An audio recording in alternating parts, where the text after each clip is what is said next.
Why are some blubbering breakdowns broadcast on Howard TV and some are not? Howard 100 News wipes away the tears to take a clear look at this crying shame. All right, good stuff, Steve. These stories and much more coming up on the Howard 100 Noontime News, weekdays noon Eastern, updates every hour. There he is, Mr. Steve Langford, award-winning news guy. See, that's where I felt Steve was mocking me there. Blubbering. Hey, Brian. Fuck you, Steve. Brian Phelan is here, who Artie claims was on to him the whole time. Not on I did notice a few things. Does when you eat your arm, does that have anything to do with it either? No, I've had that since high school. He sits there and he's like, I have a nervous on his tick. arm like that, and I'm like, something's up with that. He chews on a sleeve. I've been doing that since literally junior high. What about chews his arm? in Vegas? Were you messed up in Vegas? I know you got drunk. Which Vegas? The drunken blackout Vegas. No. But you weren't on anything? No heroin, no. All right, we were just wondering. We were just trying to piece it all How together. about when you were in the steam room with Dennis Rodman and you guys were wearing your clothes and Dennis That was just naked? an enormous amount of booze. All right, Glad there you go. well. And maybe an ecstasy. Anyway, let's go on further. Are you nervous about Howard TV airing your crying breakdown? session? No, at this point, you know everything's going to be aired. So. Right. Well, that was the other thing people were asking me. When do you think they will release the Artie crying video? I believe that's going to be on this week. I believe so. Every day that's the other thing. Once you do something here now, forget about it. The aftermath is, I literally had to tell Isaac, I was on my way to the wrap-up show, doing an interview with Howard 100 News, and then Isaac goes, could you just repeat what you just said? You know, and I said, Isaac, I can't talk right now. I just can't talk. Go ahead. So I got a question, Artie. Does that mean for last Friday's show, we held it back because it was just a little too freaky, too close, but for this Friday show, we're going to play, if it's okay with you, your first day back. Whatever. You know what I'm talking about? Yes. Which John cut and said it was sounded pretty weird, but we wanted to wait. We tried to call you. And there's always a period of time one waits. Yeah. Yes. It's not the right time now. Yeah, and I thought it might take a long time for us to, but Artie seems to have bounced back. In fact, we're probably do anything you want. There's a whole new channel called the Artie Crying Channel. You can see him, So, yes, what were you saying, Doug? I have to put on your mic? Okay, go ahead. I was giving it time, too. I didn't even approach Artie yet, but Artie, we have permission to air it? Yeah, I didn't want to go. I don't want Doug to gives you that thing like he pretends he cares about you. Why did I air it that day? No. Did I ask? I didn't want to. I don't care. I didn't know how. Yes. You know what's really funny though? Everybody didn't know what to do that day, so I walked into the control room of Howard TV, and the guys, our director goes, man, we're not even going to push in on Artie, go in for a close up because it's just too heavy. All right, you're all fired. No. Then I find out that they have an ISO camera. They're doing close-ups of them like crazy. Good, they just didn't want Artie to see them pushing in on them. I know. When the day comes that I cry on the show, you push right in on as close as you can get. Hey, Howard. Yeah.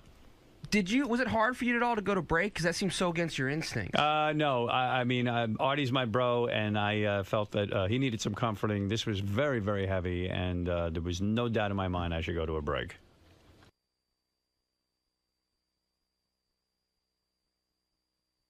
All right, we got three guys here. Guys, this is how it's going to work. I'm going to interview you and ask you your story, and then we're going to vote on who has the saddest story. Whoever has the saddest story gets the lap dance. I'm going to go to Mark first. Mark, hi. How you doing? Mark, you look like a nice guy. You look like a young guy. Are you a young guy? Yeah, 21. 21. What's going on? Well, how'd you end up homeless? I got kicked out of my house for doing heroin and ended up on the streets. And I've been running the streets in New York for about a year. And before that was on and off, but parents took me back. And then finally they said enough, and now I got a heroin addiction. You're still on heroin? Yeah. And what do you have to do to get money for heroin? You got to do tricks and stuff? Tricks? You know what I mean? You mean sex? Yeah. You have to do guys, right? Yeah, well... Yeah. Really? Yeah. That's a pain. Dude, right now... Are you gay? No, not at all. No, he just loves heroin. That's how good heroin is. Hey, what are you doing now? You on heroin? You close to withdrawals? What's going on? I'll be close to withdrawals today, yeah. So you need a fix by when, you think? I did a shot last night, so... You're going to need one by like 6, 7 o'clock tonight, right?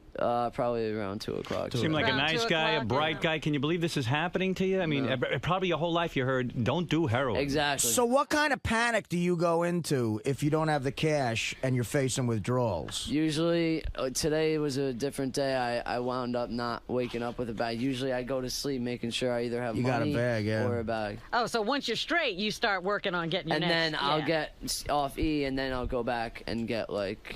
I know things look bad right now, but just know there's one guy, Artie, who's jealous of you right now. He's absolutely... Dude, I can help you out. I got something for you.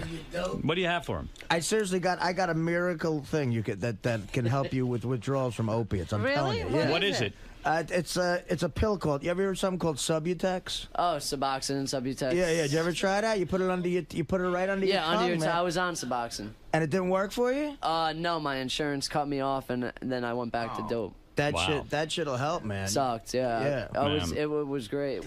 I've struggled with addictions. If you guys agree not to grill me about it, I actually have those pills that keep you off heroin. I actually just saw that. I saw that. What are you doing with those? I got these things. I'll give you a few of these. I got these Subutex. Thanks. Whoa. Wait a second. Everybody just raced for them. Maybe Artie gets the lap dance. What the hell are you doing? It's a long story. Let's not get into it. What are you doing with Subutex or whatever that is? No, it's just...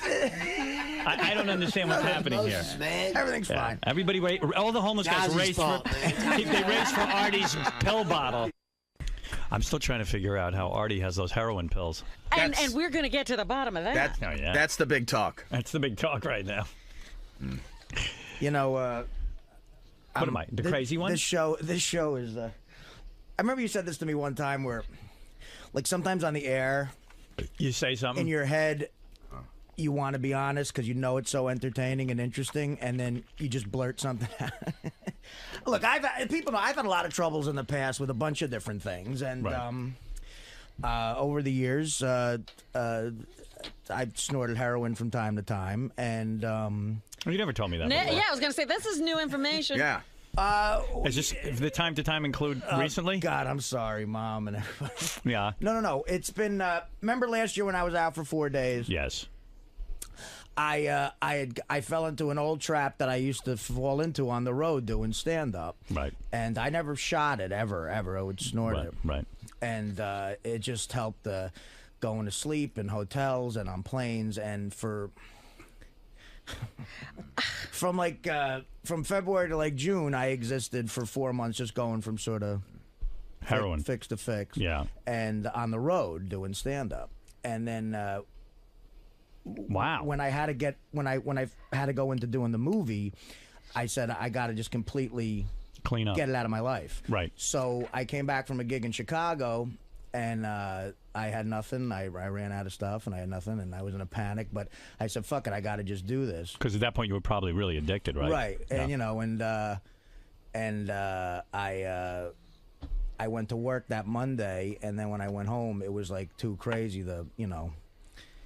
So you were really detoxing. Yes. When you were out. Yes. I see. That's what I was doing. So what you were saying? So what you're saying? Wait a minute. So I was in a shitty way, and then the doctor saved my life. He introduced me to these pills that get you back. And when you say you were in a shitty way, in other words, because you're detoxing from heroin, you start to get the shakes, you start to vomit, you start to. I mean, it's really hard. What are your withdrawal symptoms? You just get sick. You get a cold sweat, and it's uncomfortable. And so when you did the intervention on KC, were you? Were you on heroin when you did that?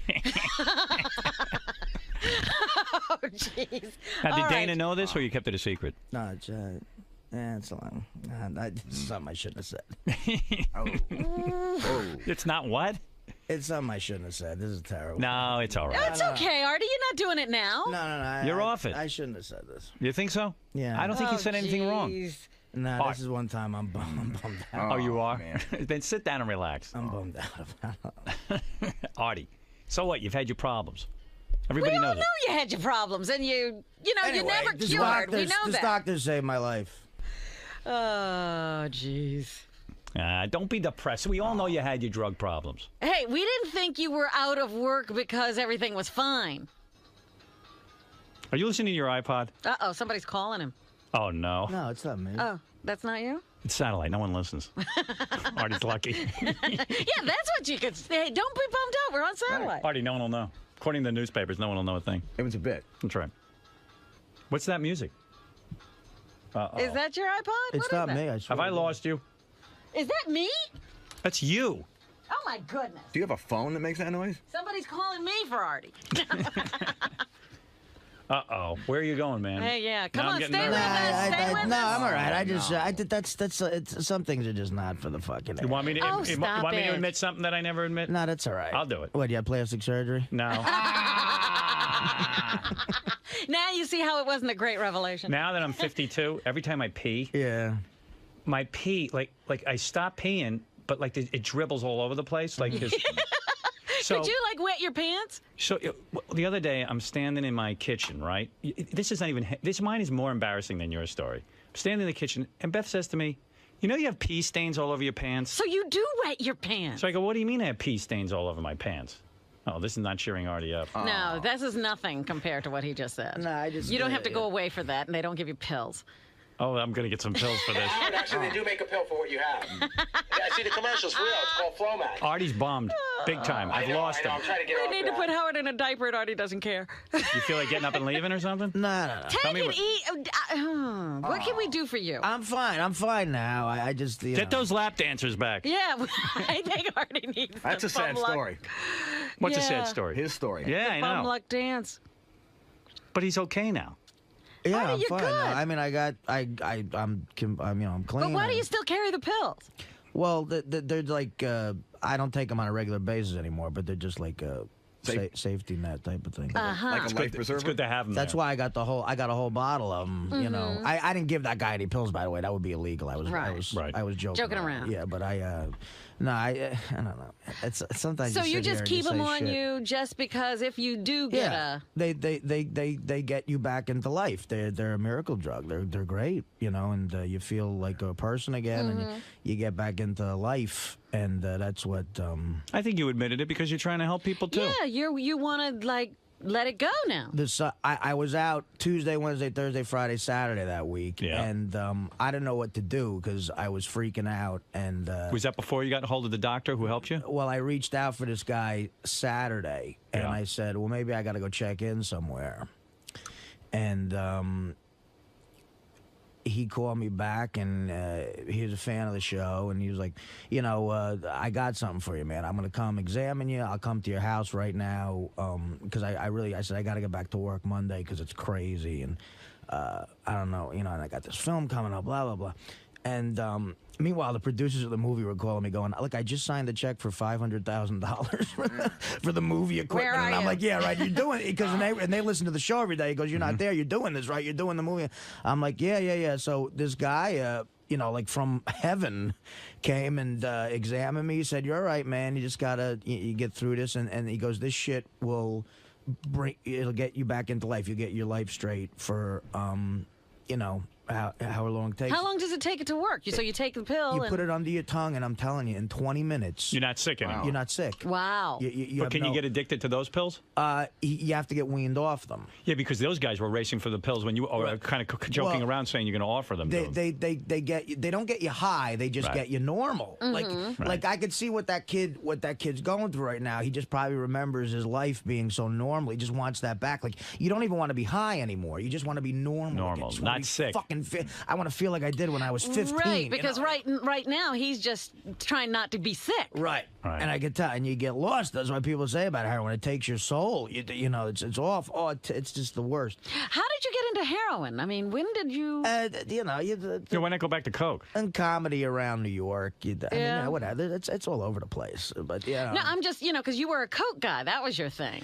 Yeah, but that was manic. That was I had to get rid of that because of see cocaine is like a social drug. Heroin's when you just want to drop out.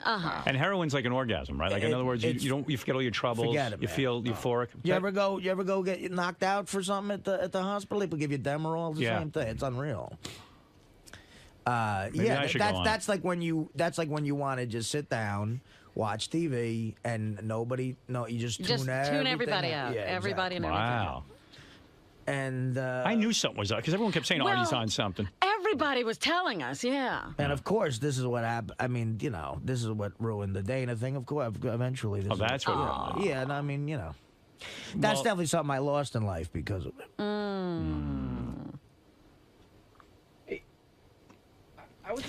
Benji, don't This will talk. make you feel better. Benji wants in. Benji, please. Wait, I have a stupid question to I was in the ask. bathroom. Was Artie on heroin? Is what's going on? Benji, just act like you're not here. I was out getting a salad. Listen to the replay. Yeah. There's replays all day. Well, I'm sure the other. You all right? But shh. I asked you to be quiet and leave the guy alone. The fuck is wrong with you?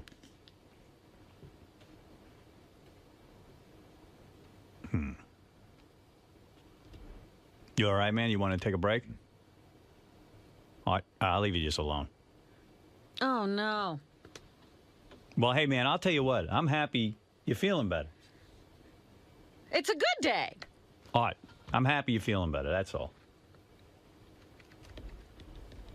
I'm supposed to do a commercial. Today is a good day. I will do a commercial. Yes, let's break. No, I got to read a commercial. Oh, you got to read a commercial. shit. We were in a commercial? We were in the middle of a commercial. That was a commercial. Artie, you read a commercial. All right. See, I told you that bum thing was a bad. It was a downer. It was a downer. Artie, I'll never bring bums in again. All right. Anyway. The sound of spreads, teasers, and... Oh, I can't do a live commercial right now. Can you play a song? Yeah. All right. Yeah. All right, thank you. We'll be right back, and we're going to hear from Mike Walker, which cheers everyone up. And Artie admitted he was gay. Yeah. So that's what he was talking about. Yeah, he just finally came out of the closet. That's what he came out of the closet, and I didn't want you to interrupt. He's a Mets fan. You don't take a guy back over that. You know, you say it once, you try to get it done. It's been so hard trying to find back rooms to suck a cock.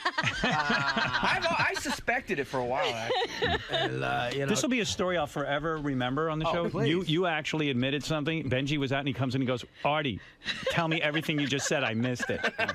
That's like the greatest story of all time. Like just shut your fucking mouth. He comes in, he wants it. He's the king. I'm glad I gave Benji a chance to be funny. Yeah, you finally were funny. I still don't know what it is. I really don't. It was really funny because yesterday on the wrap-up show, somebody said to Benji, how could he be a comedy writer when every time he opens his mouth, something unfunny comes out? Benji's a very funny guy. This time you were funny. No, he's hilarious. Do you want to explain to Benji? No, I basically... And it was something I thought maybe one day I would admit to you guys, but you didn't expect to now. The week that I was out last year was because on the road I fell back into snorting heroin. Oh, okay. And which is something I had done when I was younger, and and I was going through withdrawals. That's why I was out for the week. Wow. And then this drug came into my life through this doctor who saved my life and got me back to work. Have you been having ups and downs throughout the year? This year, no.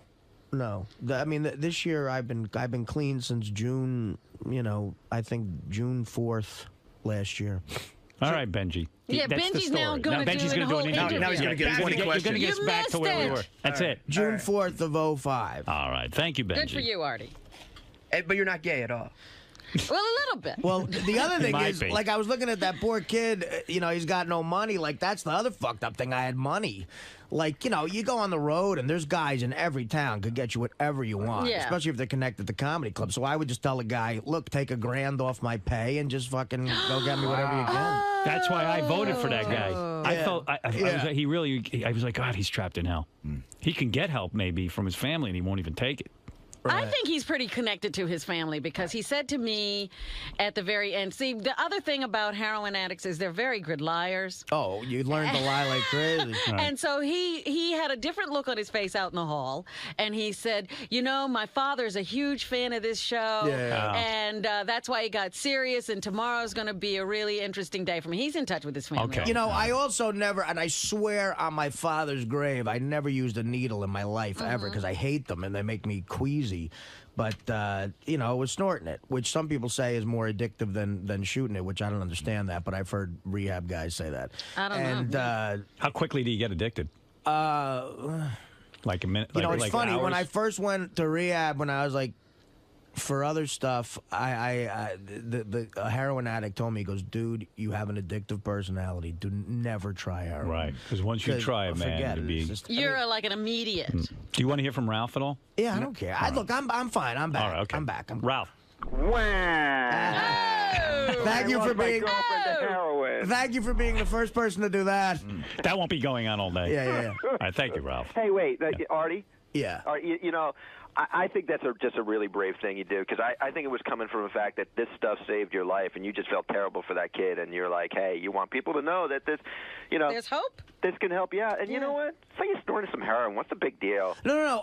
What I'm saying is, Ralph, it's upsetting to him. It's very upsetting because it cost me stuff in life. You know? But I put my mother through hell again that she thought would never come back, and. You know. Oh, she knew? Oh my God, my mother, you know, is the reason I'm, you know, alive. She basically came to my house and set up camp. Like, you're not leaving the apartment until I go through the withdrawals, you know. Right. But she didn't know about this pill. Right. So her, my sister, and Dana were like an army around me. They wouldn't let me out of the door. Wow. Because were you threatening to leave? Well, you start to shake, and you know, you want to throw up. You don't know what to do. You can't picture never being able to get comfortable.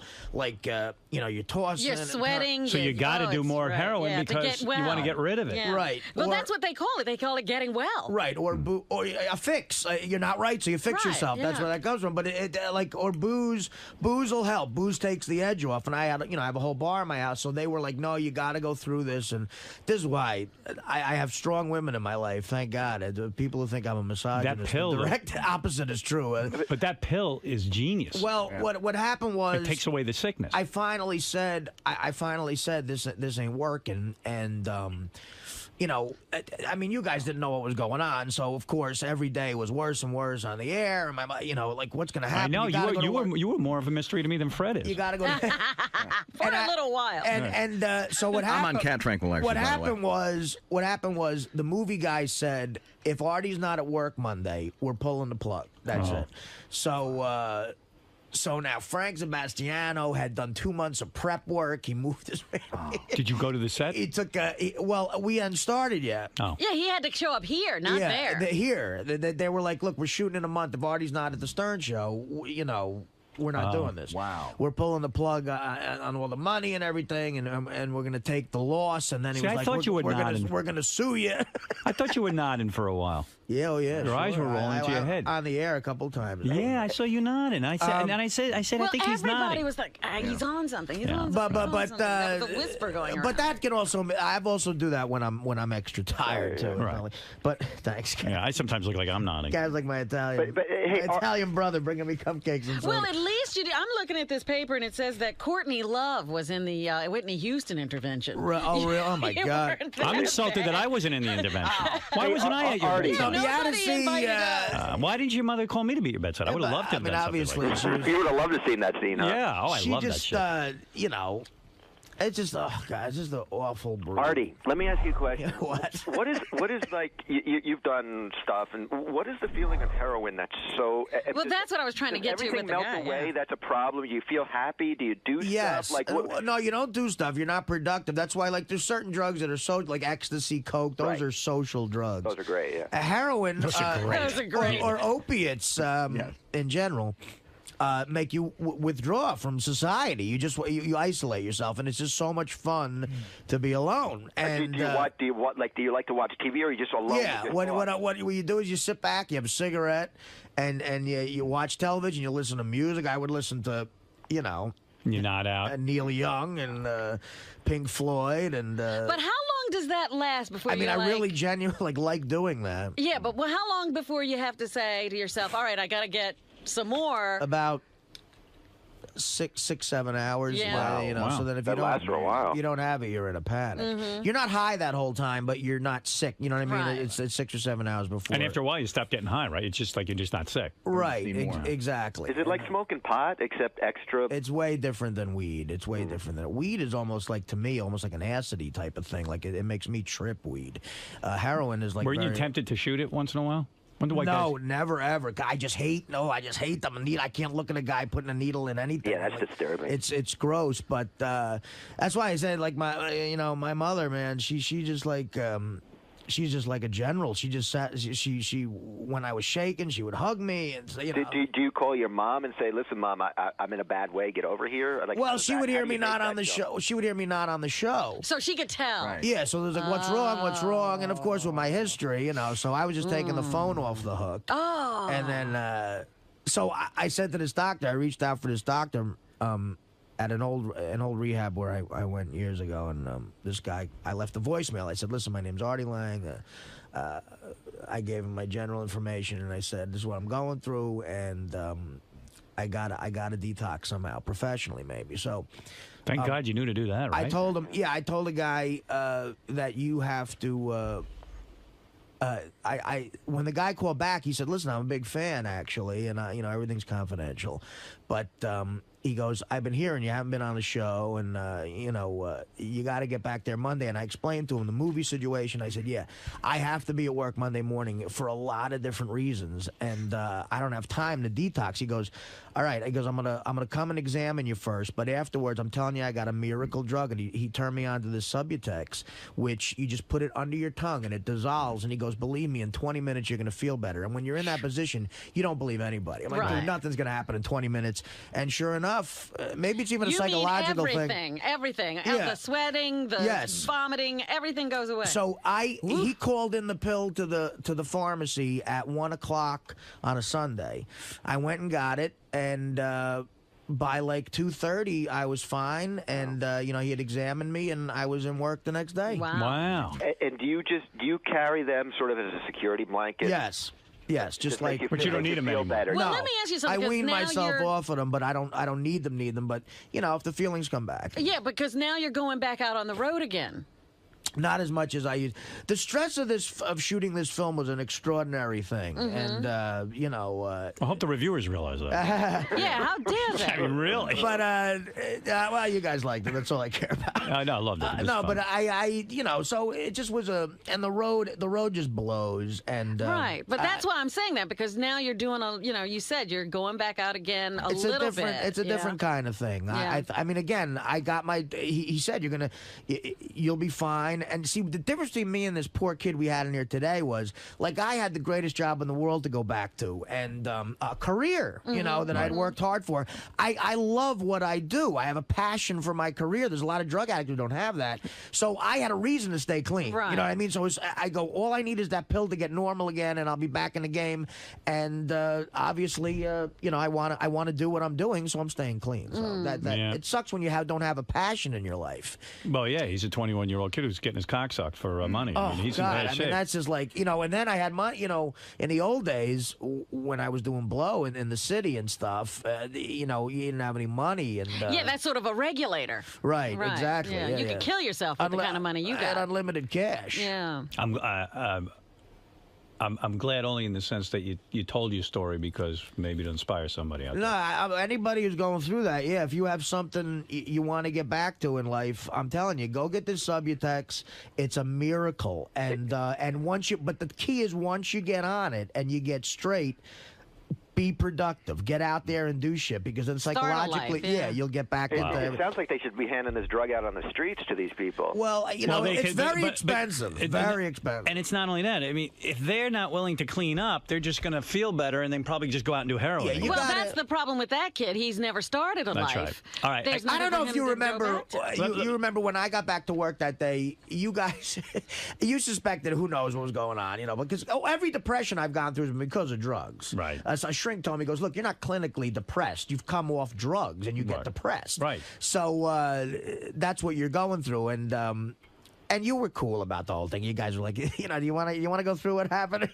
I'd love to hear that day on the air, actually, for the 23,000 hours of tape, my first day back. Hey, by the way, there's the voice of Artie Lang back, feeling better. Do you want to make a statement, or you just want to skip it? I don't care. I was interested because you started talking and I heard some chuckling, because I thought maybe we should just take attendance this morning and see who's here. Hey, because, if I get one more call that Artie's a drug addict and needs to get back into a drug program, my head's going to explode. Here's a guy already.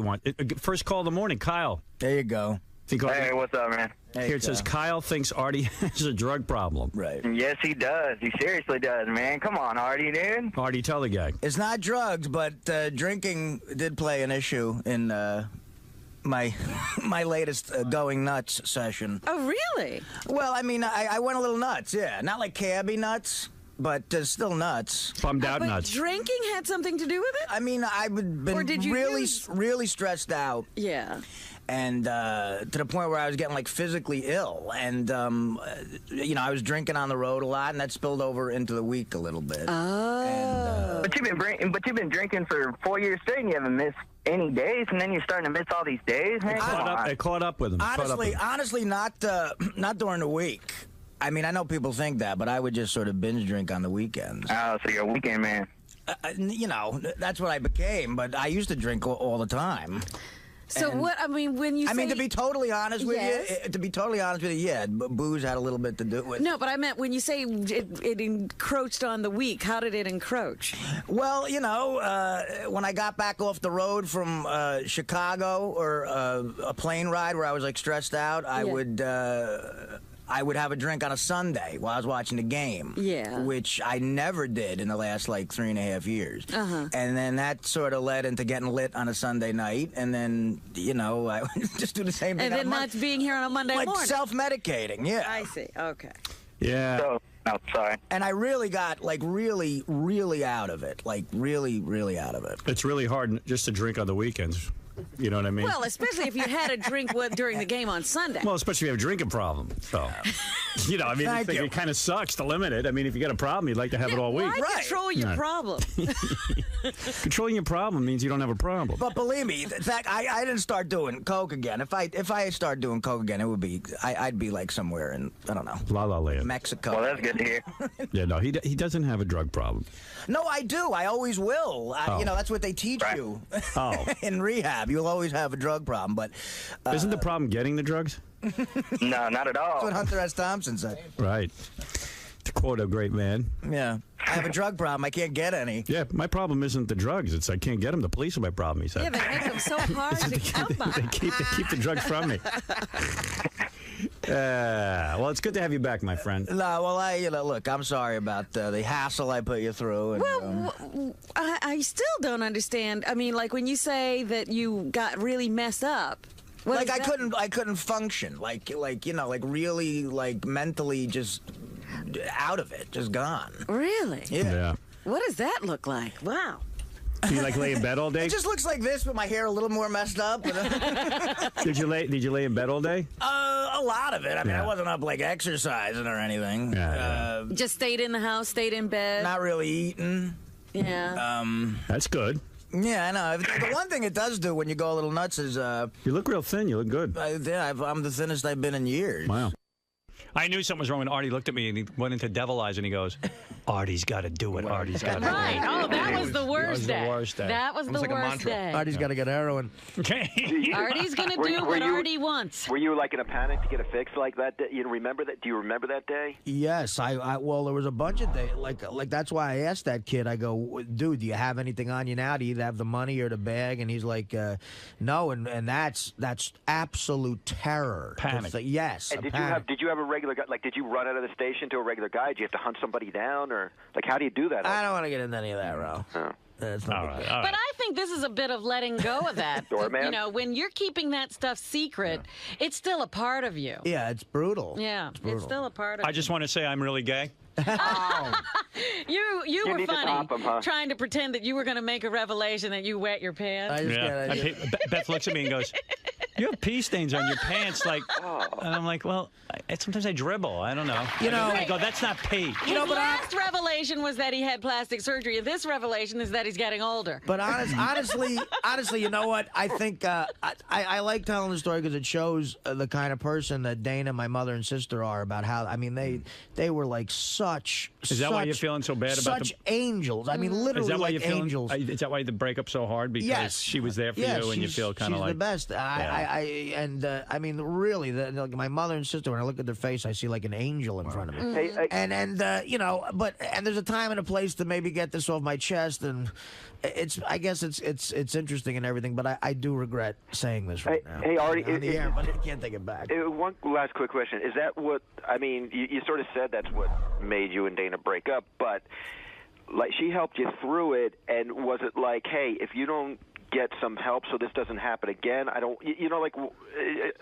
You know what I'm He trying to doesn't say? understand how she's not here now that Yeah, I you're mean, fine. She took you through that, so why isn't she here now? I ended this, Ralph, because I don't think I can make it work ever. I don't think I think I'll torture her for the rest of her life. He's doing her the favor now. And in my head, that's what I feel. You're just afraid something else is going to happen. You're going to put her through hell again. She didn't know anything about it, and like I say, you withdraw. It's not a social drug, so I wasn't coming over. I was like, instead of going, I would just say, look, I'm tired. I don't want to go out tonight, and it would be just sitting at home, with a cigarette, and Oh, and that's the other thing. You nod off and your fucking cigarette. You almost burn yourself up. You could light your whole house on fire. Yeah. That happened. I got burns all over my fucking. Artie, you better get an assistant when you go on the road. Just somebody to hang around. You're like with Smokey. you. Yeah, a guy to get the coke. Smokey, that guy Joe Walsh has. Yeah, you need somebody, man. So I mean, I've just gotten to a point in my life where at 38, I just really feel like anybody. Unfortunately, my mother and sister are tied to me emotionally, and I feel so sorry for them because I don't want to torture anybody else. I really feel bad for my mother and sister that they are. I got to tell you, man, attached to me. They love it. They gives you. They're connected to you. Gives you something to do. Oh, great, Ralph. Stop. That's yeah. They need something. They're thrilled. Thinking. They need something to do. They're really happy about it. No, all right, thank you, Ralph. All right, bye-bye. Really upbeat show. Let's hear Mike Walker fart now.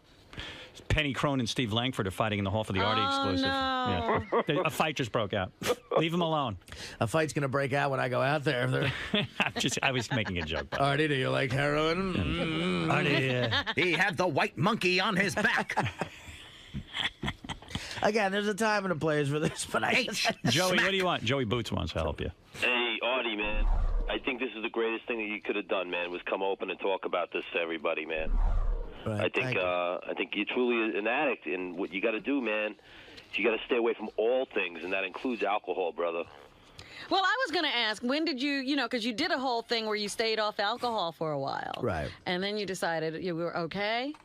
Well, I mean, again, I drank for years without doing any drugs, and I can't explain. Hey, Artie, it comes down to you might be okay for a while, but you're replacing one drug with another.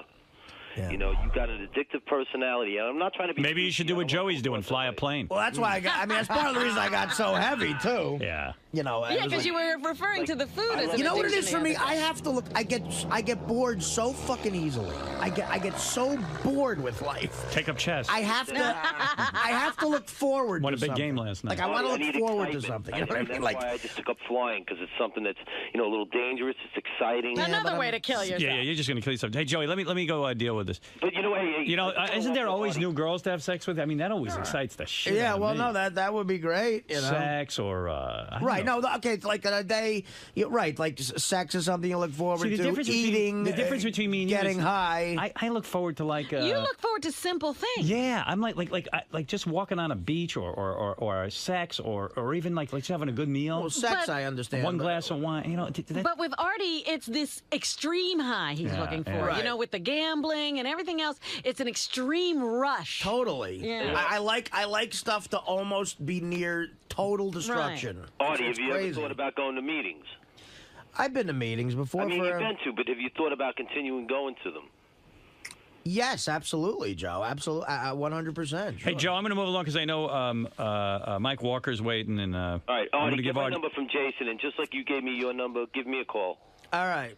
All right, thanks, Joey. I mean that, man. I got your number, Joe. All right, thank you, Joey. All right, bro. Peace. Bye-bye. That's Joey. He got your number and he never called. Joey just went through the same thing, so he did. He really did. I know, he did. He was amazing here, too. I called Joe a couple of times, and he called me when he was in rehab, and I'm glad he's doing good. He looks. Hey, it's Artie Lang from the Howard Stern Show, and what you're about to see is an experiment. A buddy of mine, a comedian named Joe Matarese, came to me about a year ago and said, I got an idea for a TV show.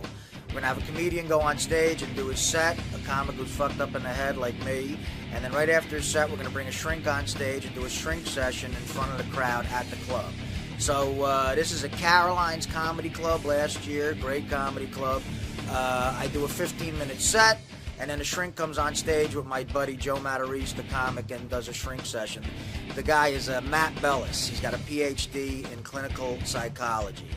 And if you like what you see, try to pick up my DVD. It's called It's the Whiskey Talkin', and you can get it at artie-lang.com.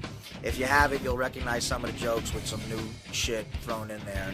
And you can also go to joematarese.com for more about Joe. That's it. All right, welcome back to What's So Funny. We have our final guest here tonight. I think you're going to really enjoy him if you guys listen to the Howard Stern Show. You've seen him in many movies, Old School, The Bachelor. Give it up for Artie Lang, everybody.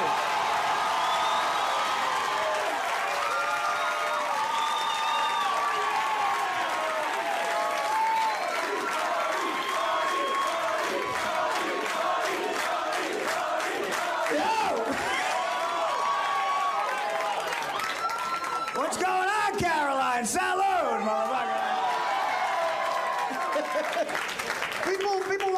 this show's good for me. Why I might need a shrink. Earlier, Pete announced that I wasn't drunk and 300 people booed. And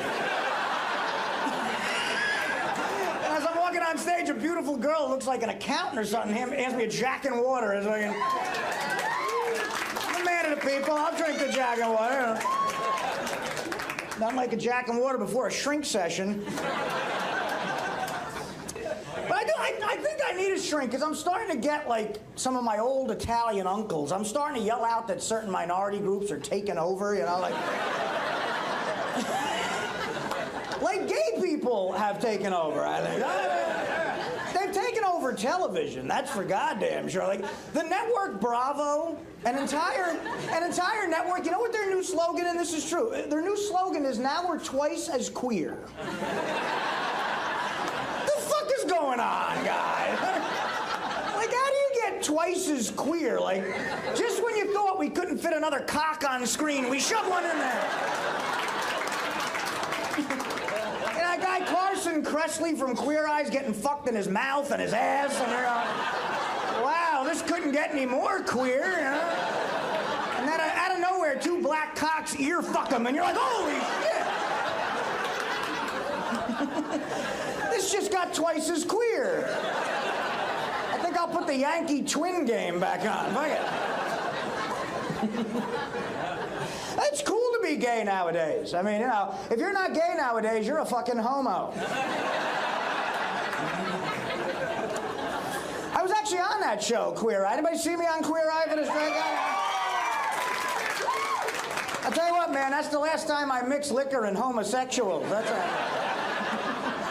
But I learned something from being on that show. It's hard being around 5 gay guys all day because you always feel like you have to adjust the conversation so they can relate to it, you know? You're with 5 gay guys and you go, yeah, so the other day I was playing football. I mean sucking dick.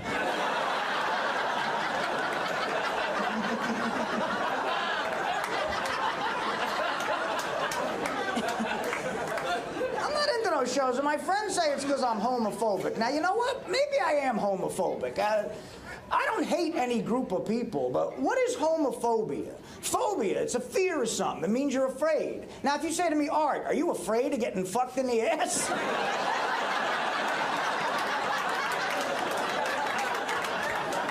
I don't want to offend anybody, but I'd have to say yes. It might be my single biggest fucking fear. Getting fucked in the ass. I'm also afraid of heights. But I'd have to put getting fucked in the ass right up there with heights.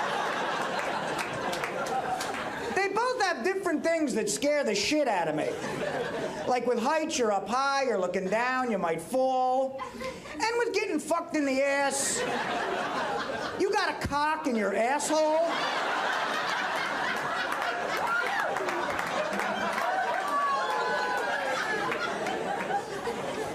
Suck. I don't know about you, Carolines, but this would be a shitty afternoon for me. Is if someone took me to the top of the Empire State Building.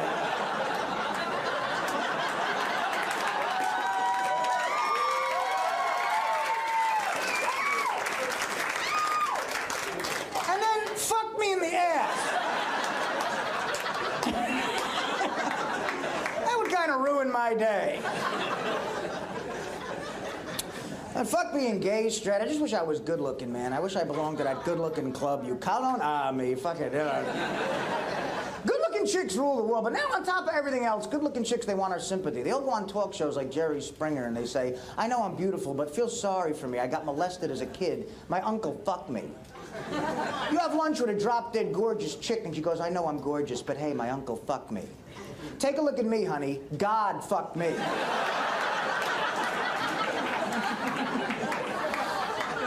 I got fucked by a guy a little more powerful than your loser uncle. Now blow me. And if you need air, yell uncle.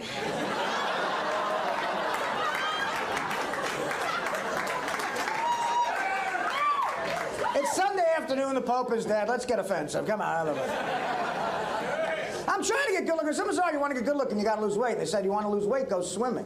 I've never been swimming before in my life. And that's because it's never been more than a half an hour since I last ate.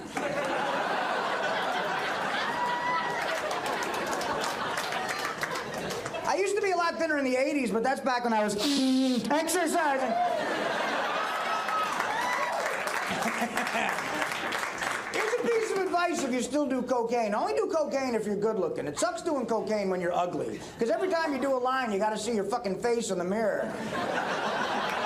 You know, you're like, holy shit! There's the whole reason I'm getting high in the first place. My ugly fucking fat fuck me face. Shrink's got a lot of work today. I got a lot. I do drink a lot. Someone said to me, Art, what's a wild night of drinking? You look like you've had a few, and I have. A wild night of drinking to me is when you drink so much that eventually you pass out, and when you wake up, you're naked in a police car with 2 cops. But the weird part is, you're driving.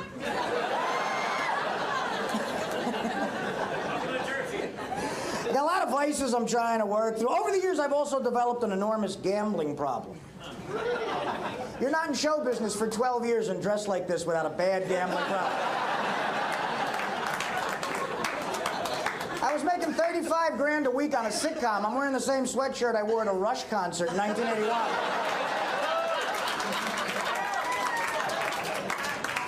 And the reason I got no money from gambling is because I like to bet on New York football cocksucker fucker fuck me in the ass Giants. The Giants haven't covered a goddamn game since the Reagan administration. And the Giants used to be, this will get into my psyche a little bit, because you get an actual hatred for people that are involved when you lose bets, you know, like, the Giants used to have this old guy who announced the games on the radio. He had, like, Alzheimer's disease, and he was a drunk. His name was Jim Gordon. He always made mistakes on the fucking radio. So if you had a bet on the game, you didn't know what the fuck was going on. This is a true story. This guy, Jim Gordon, would say shit like this on the radio. You'd have a bet, and he'd go, Sims drops back looking for a receiver. He's going way deep, long, long, way down for Baker, baby. Touchdown, Giants. No, he dropped it.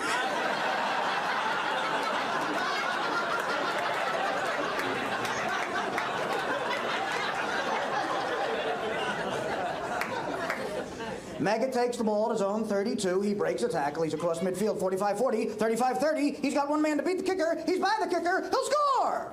No, he stepped out at the 5.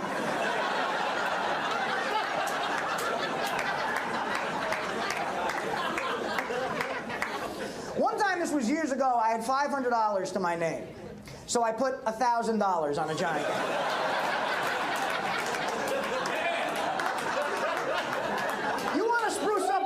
Sunday, Caroline. I'm not gonna tell you what. Put double your net worth on a football game and then get drunk watching it. Beats the shit out of any New Year's Eve you'll ever fucking have. So I got all this money on the game, and here's what this cocksucker says on the fucking fuck radio. Giants have the ball, 4th and goal from the 1. Tillman, the lone setback. Hand off Tillman.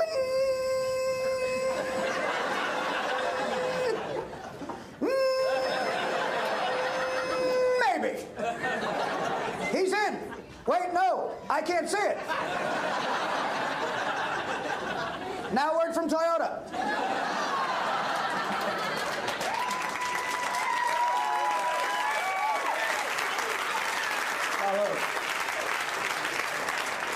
But as horrible as the Giants are, the Jets are even fucking worse, man. Got any Jet fans in there?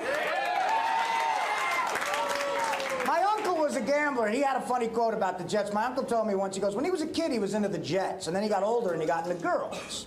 And then he got back into the Jets, and he said the reason for that was he realized there were times when a girl won't fuck you, but the Jets will always fuck you.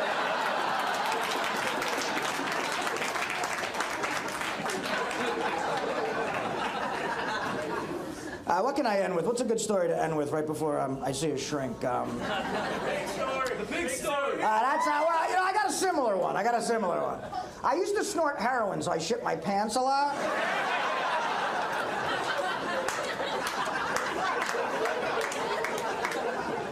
When you shit your pants, do it at home. Don't do it in a car with your buddies, because that's fucking embarrassing. Funny story about that. Years ago, I go out with my friends. It's like a Tuesday night. We get all heroined up. We're in my buddy's 76 Nova. 2 guys in the front, 3 in the back. I'm behind my buddy Anthony, who's driving. And halfway home, I go, dude, pull over, I got to shit. He goes, fuck you. I go, Anthony. It's Artie talking to you. I got to shit. So he pulls over, I go into the woods to shit. And you know how when you're shitting in the woods, and you're on heroin, you know when you pull your pants down, it creates like a bridge right here?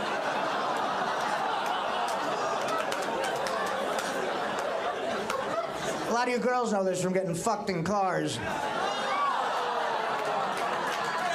Oh, fuck off. What I did was I was so fucked up, I shit into my pants, pulled my pants up, I got back in the car.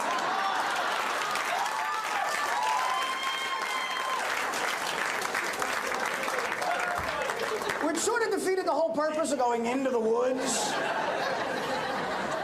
I could have just done that in the car and tried not to tell anybody about it. But I get back in the car and we start driving, and my buddy Pat goes, what the fuck stinks? And he says, oh, Artie shit his pants. And I go, no, I didn't. Then I felt the squish, and I said, fuck, I must have shit into my pants. Because it wasn't the first time I had done it. So they go, dude, listen, we can't take it. You got to take your pants and underwear off and throw them on the side of the road. So, sorry, ma'am. So they pull over, I throw my pants and underwear on the side of the road. I get back in the car, but the problem is I still had like a shitty ass, you know? And God forbid I get the Led Zeppelin Nova interior dirty. I got my ass propped up, and finally they go, dude, look, you got to walk home.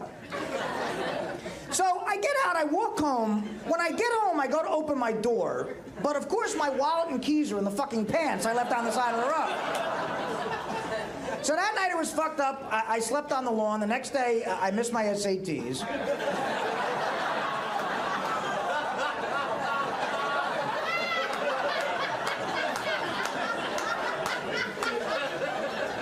But as I sobered up, I said to myself, how fucked up is this situation? Somewhere on the side of the road, there's a pair of pants with a huge chunk of shit in them. And the only other thing in them is my ID.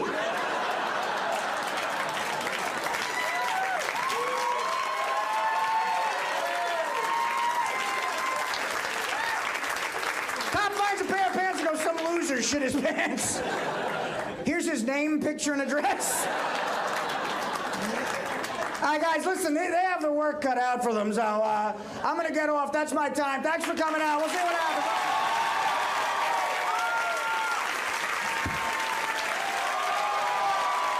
Welcome back to What's So Funny. We're here with Artie Lang. Artie Lang.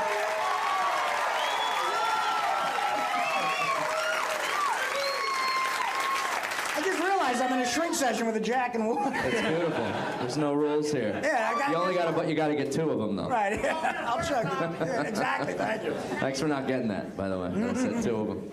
I work with you sometimes on the road. I was enjoying you because I said to you in the commercial break, this was the first set I've seen you without going fire when you came up. I know. Well, I mean, you got to give the fans in Cleveland what they want, otherwise they. Yeah, but fire has become a signature piece for me. That's like my Rosalina. It's like my Rosalina.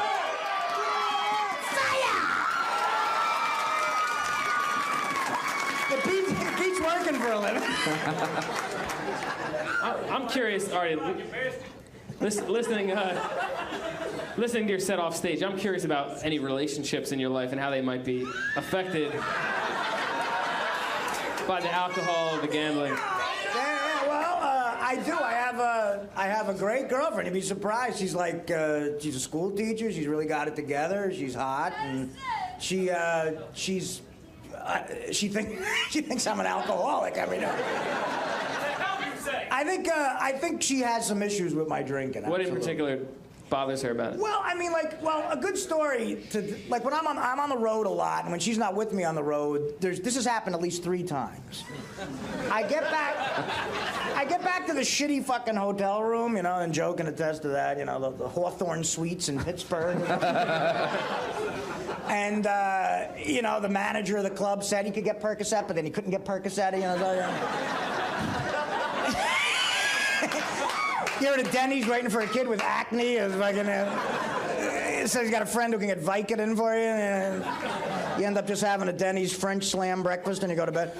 But I call my girlfriend up drunk and I'll ask her to marry me. But I won't remember doing it the next day. That's romantic to do it over the phone. So the next day, from the airport, I'll call her on my cell phone. She'll go, so, do you remember proposing? And I go, oh, God, no. And she's like, I go, what did you say?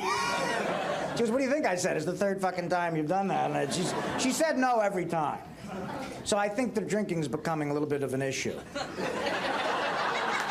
Why do you think it continues, Artie? I mean, obviously you've had a lot of success in your career lately. Right?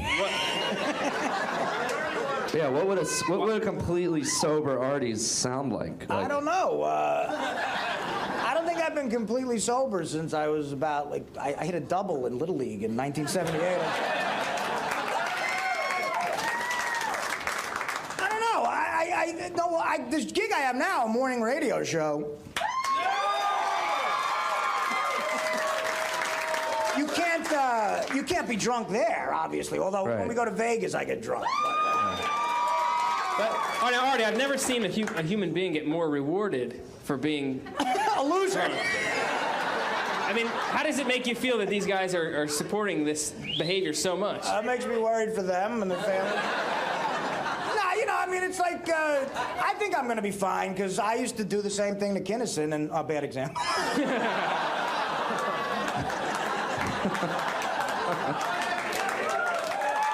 See, when I'm dead in a year, just remember me, you motherfucker. Oh, I'm curious, Matt, because you're a psychologist, and I'm curious because I noticed that he will quit for the Howard Stern show. He doesn't do it, but the relationship doesn't get him to the point of I have to stop, even though she's probably broken up with you how many times over it? I'm guessing 5 or 6, maybe. 5 or 6 times. 5 or 6 times. I mean, like, it's just 7 now. No, I mean, but the Stern show hasn't got me to completely stop drinking. One thing did. When I was like 28 years old, I went to a doctor, and he told me that I had to stop for like 6 months because I had liver enzyme problems. This was like in fucking 19. This was like when I was 24.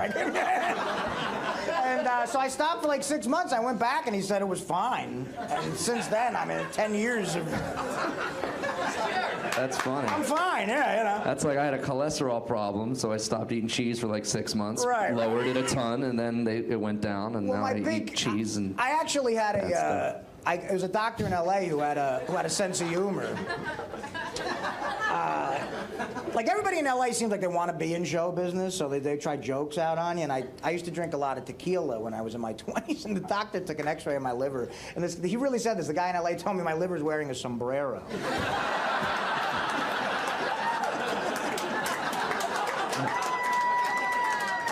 I didn't laugh because I thought maybe that's an actual medical condition. And the guy's like sitting there waiting for the laugh. I got this doctor waiting for a reaction from me to laugh, and I'm like, oh yeah, good one. Are there ever any moments when you seriously get scared about? Does your behavior actually scare you, or does you? Yes, sure, absolutely. Yeah, I mean, well, there's nothing worse than waking up at a Holiday Inn in Cleveland and realizing that the night before you spoke publicly. And you can't remember any of it. Like you had a microphone in front of people that paid to see you and you can't remember what you said. So why do you think it keeps happening?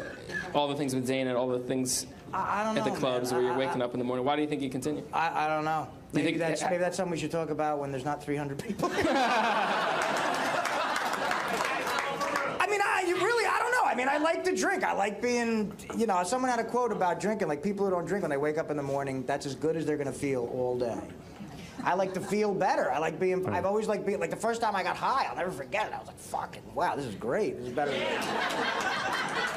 And that's what happens. You get addicted to escaping shit, you know? So instead of like sit-ups, I would, you know.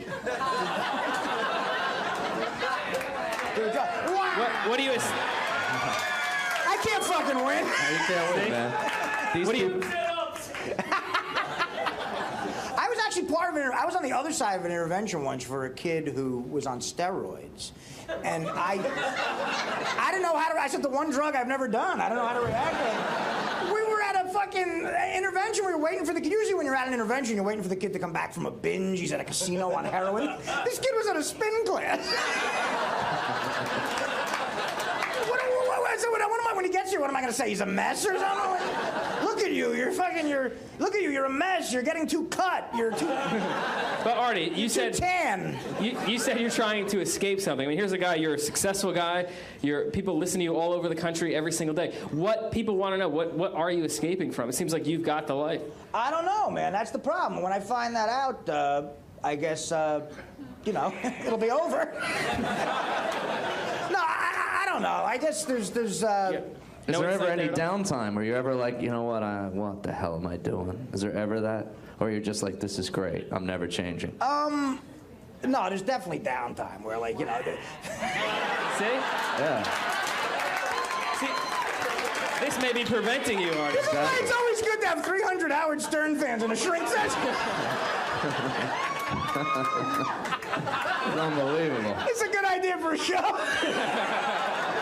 Actually, it is a funny idea for a show, but we're the victims. Right. Me, Norton, and Vanessa will be leaping over the Verrazano Bridge later.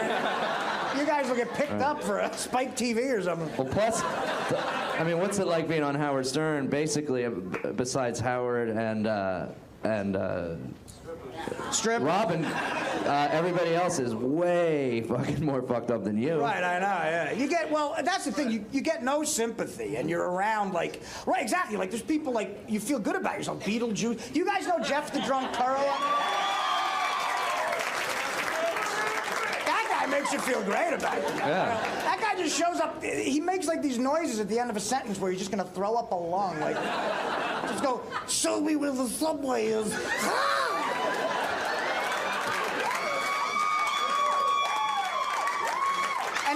Exact age, he's 37, right. And he looks like, you know, he's 50, which is, so it makes me feel good about it. Beetlejuice, how do you not feel good about yourself? Exactly. Does Dana have any insight into why you keep doing it? We've had some pretty deep conversations about it, but, you know, she's a school teacher, so sometimes we grade papers together. And, I realize there's 8th graders that are way more together than me. But the funniest thing, you talk about people on the show, after the last Vegas trip we took, I got drunk and I passed out. They took me up in a wheelchair and all this shit, and I got a voicemail. This comedian I work with a lot that you guys know, Bob Levy. He was with Beetlejuice on the road, and Beetlejuice saw me in Vegas, and Beetlejuice left me a voicemail that said, "Hey, Artie, you're a mess." So that's a wake-up call, I think. When a retarded... I'm curious. Do you have any friends that you hang out like on a lot with that just like are kind of, you know, like straight-laced? Yeah, oh, absolutely, yeah. I got buddies who were, you know, married. I'm 37. I got buddies who have 12-year-old kids, Little League practice, the whole fucking... And they're not big drinkers, or? No. No, absolutely not. So what happens, like, if you go hang out with them? Well, I'm able to turn it off a little bit, you know. I mean, well, you've seen me on the road, like, well, the last city we did was Dallas together. Right. And that's like, you know, fucking Texas, man. They'll get you in a headlock. You were tame, though. I mean, you were pretty tame. Well, Dana was with me. The drinking cuts down when she's there because, you know, I have to perform in bed. Honey, this is your 5 seconds. Because, I mean, even on your DVD, I noticed, which I thought was really unique, is at the beginning of your DVD, it comes on and says, "For Dana." Right. And then immediately, the music kicks in, the whiskey talking, and you're like, fire! And you're just drinking Jack Daniels out of the bottle. And I'm like, you're pushing her away within 3 seconds on your DVD. We all make compromises in life. Do you think alcohol reduces anxiety for you, like when you're on stage in social situations? Oh, God, yeah. Do you think that's maybe the real reason why you go to it? Sure, yeah. I mean, again, it's like, you know, you get into comedy because you don't want to work for a living, you know. And then you're on stage and it's like a big party, and like they're drinking, I'll just drink. Want to drink? Let's drink. I don't give a shit. I've gotten to the point where I can somewhat get through my act drunk, and at the end, you know, you're like fucking... I mean, I used to work construction. I was a longshoreman, and I couldn't drink there. although I did. Well, thanks a lot, Artie. We're gonna be right back with Artie Lang with some questions from the audience. Welcome back. Welcome back. What's so funny? We're here with Artie Lang. We got some questions from the audience for you. So my question is, do you think if you were to stop drinking, it would kill your creativity and you wouldn't be as funny if you stopped? I mean, look, I'm realistic about life. Me in a wheelchair in Vegas, shitting myself, is funnier than any joke I'm ever gonna write. But, no, I mean, like, again, like I always try to say, like, the 4.5 hours on the Stern Show, I'm not drunk and I'm pretty creative there, so I think it'll be all right, but I'm gonna retire long before I stop drinking, so hopefully. Yeah, thank you. Exacts, buddy. Thank you very much. What's up, Artie? What's up? Why? I created a fucking monster. That's what's amazing about Artie. Before that, I just want to address that you're like the nicest, famous guy that I've ever met, ever. I mean, Artie, when I open for him, he'll pull me in the other room. What did they pay you? I'm like, they gave me this. He's like, you need more. And I'm like, all right, you know, I can't say no. I'm getting married in October. Hey, what the fuck? Yeah, exactly. I don't want to have it here. No, I didn't mean it that way. But yeah, and people come up to you constantly, and they're like, I love the show. I listen. Wah, fire. And you're like, yeah, man. You know, you don't ever punch anyone right in the fucking face. Right, well, it's gonna suck when I get cancer eventually. Why? I got cancer. Why? Are you sometimes glad that you've actually done coke because it gives you so much material? Well, it's weird. How can I say this without encouraging young kids to do coke? It's all right. You know what? No, I'm not glad I did coke. It did give me a couple of great stories, but there's nothing. I was in rehab with a kid once who said a real profound thing about coke. He said, the best part about cocaine is going to get it. Everything else sucks, man. Running out of it is the most suicidal feeling, you know. Costs a lot of money. But like, yeah, if you're in Cincinnati and a kid knows someone who can get it, like that drive over is great, you know. But everything else blows. So I wish I never went through the rest of the shit. You know? Good answer. That's true. The afterwards is the worst. The before. I have to say, by the way, I love you. Thank you. Every morning, you make me laugh. Do you ever... I'm like walking to work, listening to my Walkman and laughing. People probably think I'm crazy, but anyway. That's fine, thank you. Do you ever get sick of people hounding you for always drinking? Like, you're just having a good time. Do you ever get sick of that? Yeah, you know, I mean, some people get on their high horse. There's a lot of self-righteous people out there who feel they've found out the meaning to life, and they always want to tell you about it. Like the first time I went to AA, and I've gone several times, you know, everybody told all these stories, and I looked around the room, and my observation was, God, a year ago, this would have been a fucking great party. Now it's just a bunch of self-righteous people telling me not to drink. Like, this one chick got up at an AA, and I'll end with this, but this one chick got up at in an AA meeting once. She said, you know, just 6 months ago, I would get really drunk and get on a table and take my top off and yell. What's wrong with that? And she goes, I wish you people would stop drinking. And under my breath, I'm like, geez, I wish it was 6 months ago. So everybody's got to figure out life for themselves, you know. And when I do, we'll see what happens. Hope it's not too late. Well, you're doing a great job. Thank you. Yeah. Thanks, man. I appreciate it. Thank you. Artie Lang, everybody. Artie Lang, what are you plugging, man? You got any plugs? Well, I have a DVD out called It's the Whiskey Talk, and it's my stand-up. You can get it at artie-lang.com and in stores. So, guys, I love you. Thanks for coming out on the show. Thank you so much. Thanks for it, everybody. Thanks so much.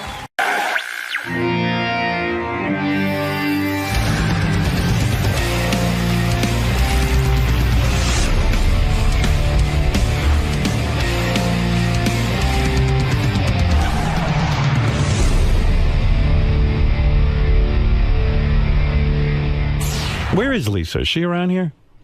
I don't know. I mean, she's on her way. I just called. Oh, good. Okay, yeah, go ahead. I was gonna say I'm a long time fan of the show before I started working, and I just know as a fan, I would have paid anything to get close to the show in any way. Right. You know, and I always thought it was awesome that you didn't rip off the fans that way. Right. I would have paid hundreds of dollars to eat with, you know, Gary or something, you know? Right. And it's just like, because I know as a fan, you just want to get close.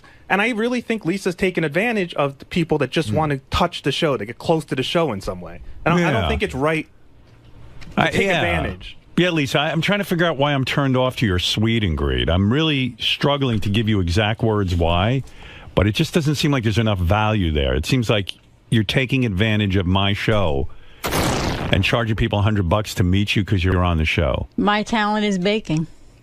But you're not giving a baking class.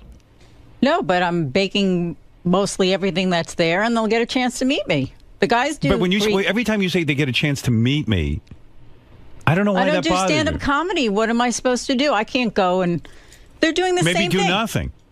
I have been doing nothing. Maybe not charge people $100 to meet you. Like maybe let them meet you for free. Then why don't the comedy shows? How come they're not for free? Because they're doing stand-up comedy. They're doing a show. Scott Salem's a show? No, you know it's not JD's Scott. a show? No, it's the Shuley and the two other comics. Okay, so Those why guys is are Scott there. and JD making money? Or Ronnie?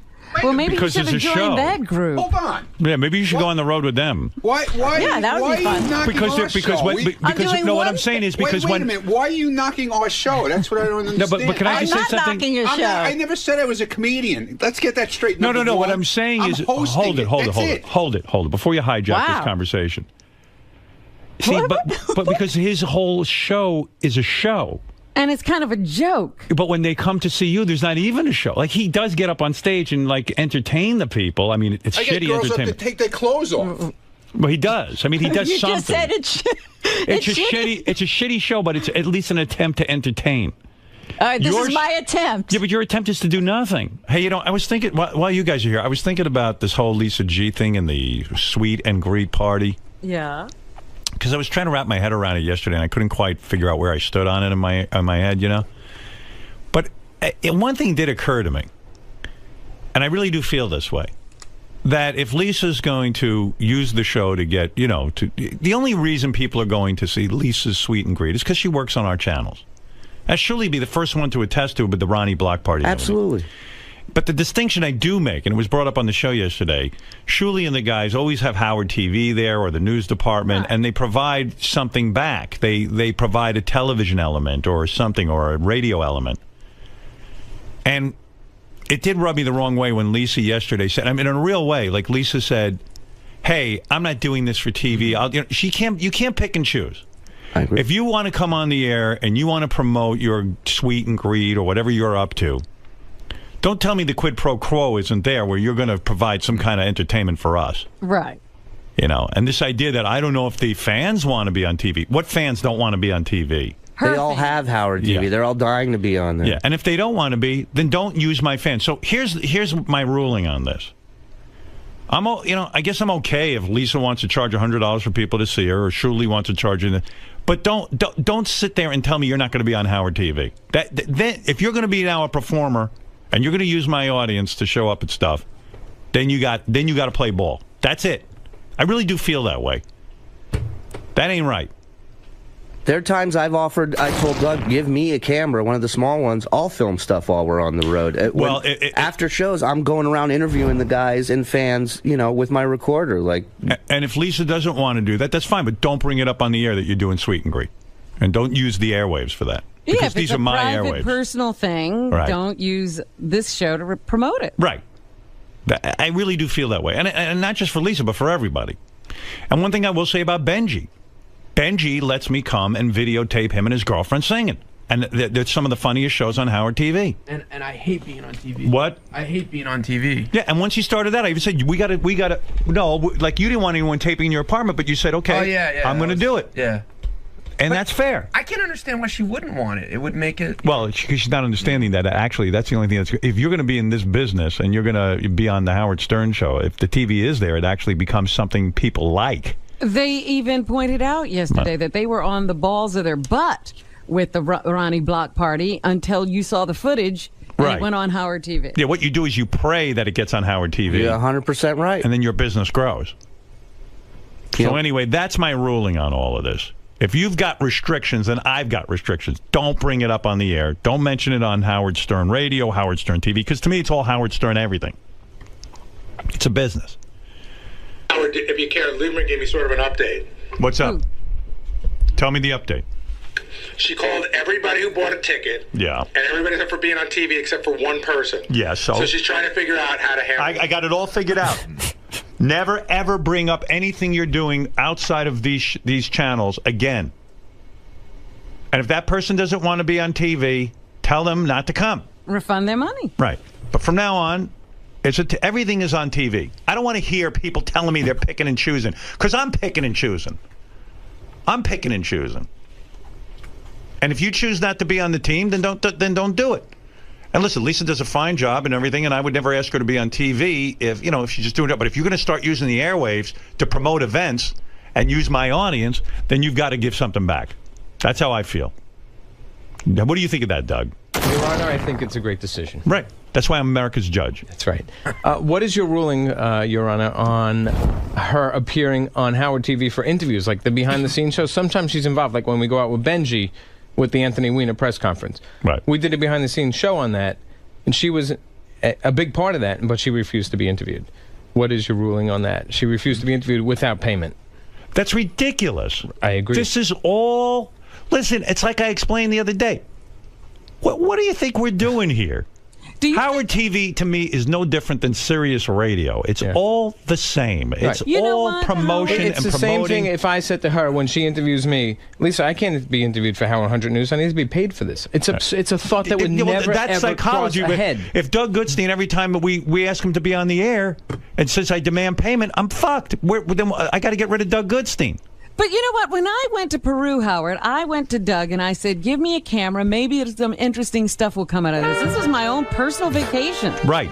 But I just decided, hey, let everybody in on this. Thank God you did. And it was fabulous. Yeah. And my point is, if you're going to, listen, you can't pick and choose how you're going to use the Howard Stern show. This ain't a Chinese food menu. We're all in this. And it's one thing if Lisa wants to work in the news department, not promote anything and this and that, and the other. That's one thing. But don't tell me you're not going to allow a camera, and then I'm not going to allow you to use my airwaves. All of this stuff is good to us. We should be good to it. And it just doesn't go for Lisa. I mean, for everybody. It's the way it is. She also buried herself for if there is something after this. She said she works for SiriusXM, so when everyone moves on, she must stay here. Yeah, but what happens? She's not a part of the team. Right, and right, exactly. And what happens if you start saying, well, I work for Howard TV. I'm not talking to Howard 100 News. Well, it would never happen. No, I know, because you're not that kind of guy. Okay. No one is around here except her. It's all fun. Yeah. No one's ever, I've been here 18 years. No one's ever, we've never had someone split hairs like this, ever. Like it's just, it's just not in anyone's. Yeah, well, I was head. thinking about it, and that's what I think was bothering me about it. There's a lot of. This place is a lot of turmoil. Really? Oh yeah. Oh yeah. I mean, everyone. The wrap-up show was like it was 15 guys in there just ready to unload on her. Well, yesterday. listen. And no one wants to be mean and make her cry, but it seems I think the thing that's frustrating the most is that she doesn't seem to get it, and it's just like tunnel vision. It's like she sees it her way, and we're all idiots. Well. I see it my way. Well, you're right. It's your show. It's you're the boss. How she feels about this ruling. But I mean, if anybody else, well, it's a clear ruling, Robin. I'm saying, look, anybody who wants to use these airwaves, the Howard Stern Show airwaves, you can't pick and choose how you want to use them. Yeah. If you want to start a side business off of me, because this is my audience, this is the way I look at it. You want to start a side business off of me? You want to sell something? All right, I'm open to it. But don't tell me that I can't bring a camera there. Fine, you don't want to bring a camera, then don't use the airwaves to promote it. That's how I feel. I mean, two-way street. Yeah, you can't choose how you're going to use me. I'm telling you the rules. These are the rules.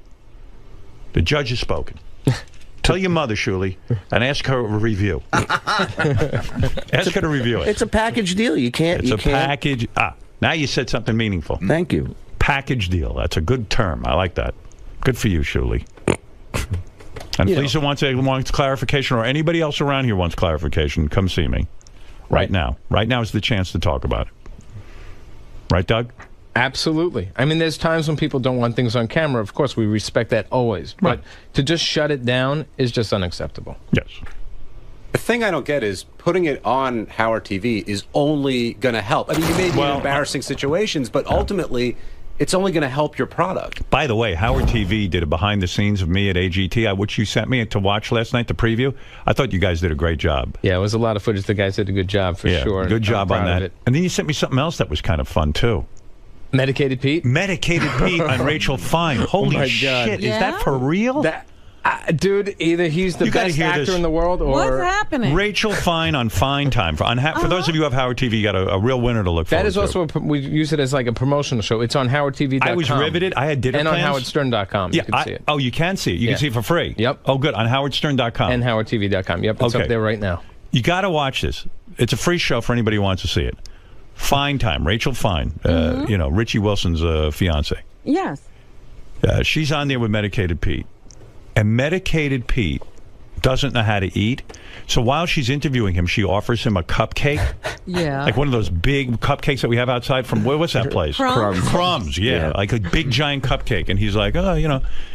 He starts eating. And somebody wrote a comment underneath that he says, Medicated Pete eats like an iguana. The cupcake is rubbing all over his nose and his lips start turning purple, and it's like he can't swallow or something, and he starts to eat it, and it's like he's it's like, you know, when brindlefly starts to eat, and you know, and he has to go, oh, excuse me. Excuse me. It's the most disturbing thing. And while he's talking, he's eating, and it's such a train wreck, fascinating piece of tape that I was late for dinner. I had dinner plans, and I had to finish Medicated Pete's interview. I didn't think I'd be that interested in it. I honestly watched it at least 10 times. I just watch it I just put it on and let it loop. Well, basically. the reason it's genius. Who is the genius that said give him a cupcake during his interview? I think it was probably Richie Wilson's idea. Richie Wilson. That guy's a genius. That is incredible. Immediately triple his salary. Okay. Oh, that's right. We have no money. But look, there he is. Look at his face. Oh, he looks like he just made a bukkake video. Yeah. That's on howardstern.com and howardtv.com and on Howard TV, the channel. Your Howard TV. Oh, now, he can promote on my channels. And it's brilliant to keep interviewing him while that's going on. Right. Do you think, can I tell that weird story I told you about him the other day to prove that he's really out there? What is that? The one about that Joe Walsh's manager told me? Oh, yeah, go ahead. This is good. So I think the James Gang was playing down in Red Bank. Right. And Joe Walsh's manager, Smokey's a huge fan of the show, and so is one of the guys that runs the road crew. Right. So they're driving around Red Bank, and one of the guys goes, holy shit, that's Medicated Pete. So they pull the car over, and they go to Pete, get in the fucking car.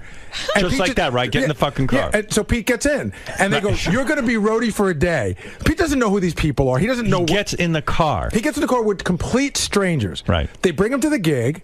And a couple people are like, oh, my God, it's Medicated Pete. They're taking pictures. And he goes, all right, cut the shit. Go grab that box. And they made him work the whole day. Right. He's like, you're roadie for a day. But Pete just got into a stranger's car. Wow.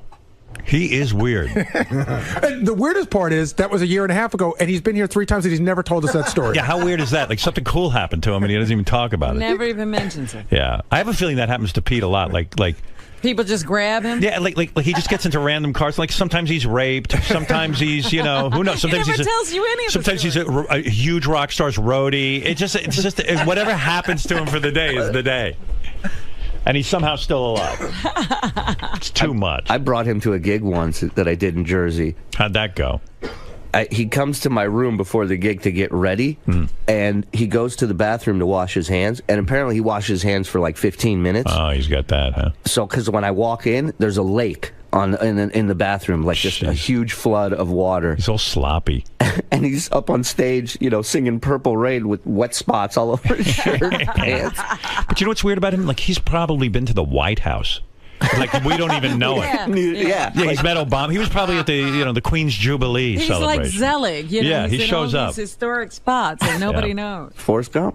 All right. Well, anyway, there's my ruling on all future endeavors from everybody. Okay?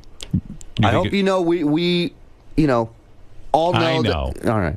You know what I'm saying? What? I'm just nervous, man, because kind of makes everybody kind of. You don't want to have Lisa send me over the edge, and then I'll stop all the fun. Yeah, because you could be you're well within your right to do that. You know, and right. I I think understand it's fair. It's fair.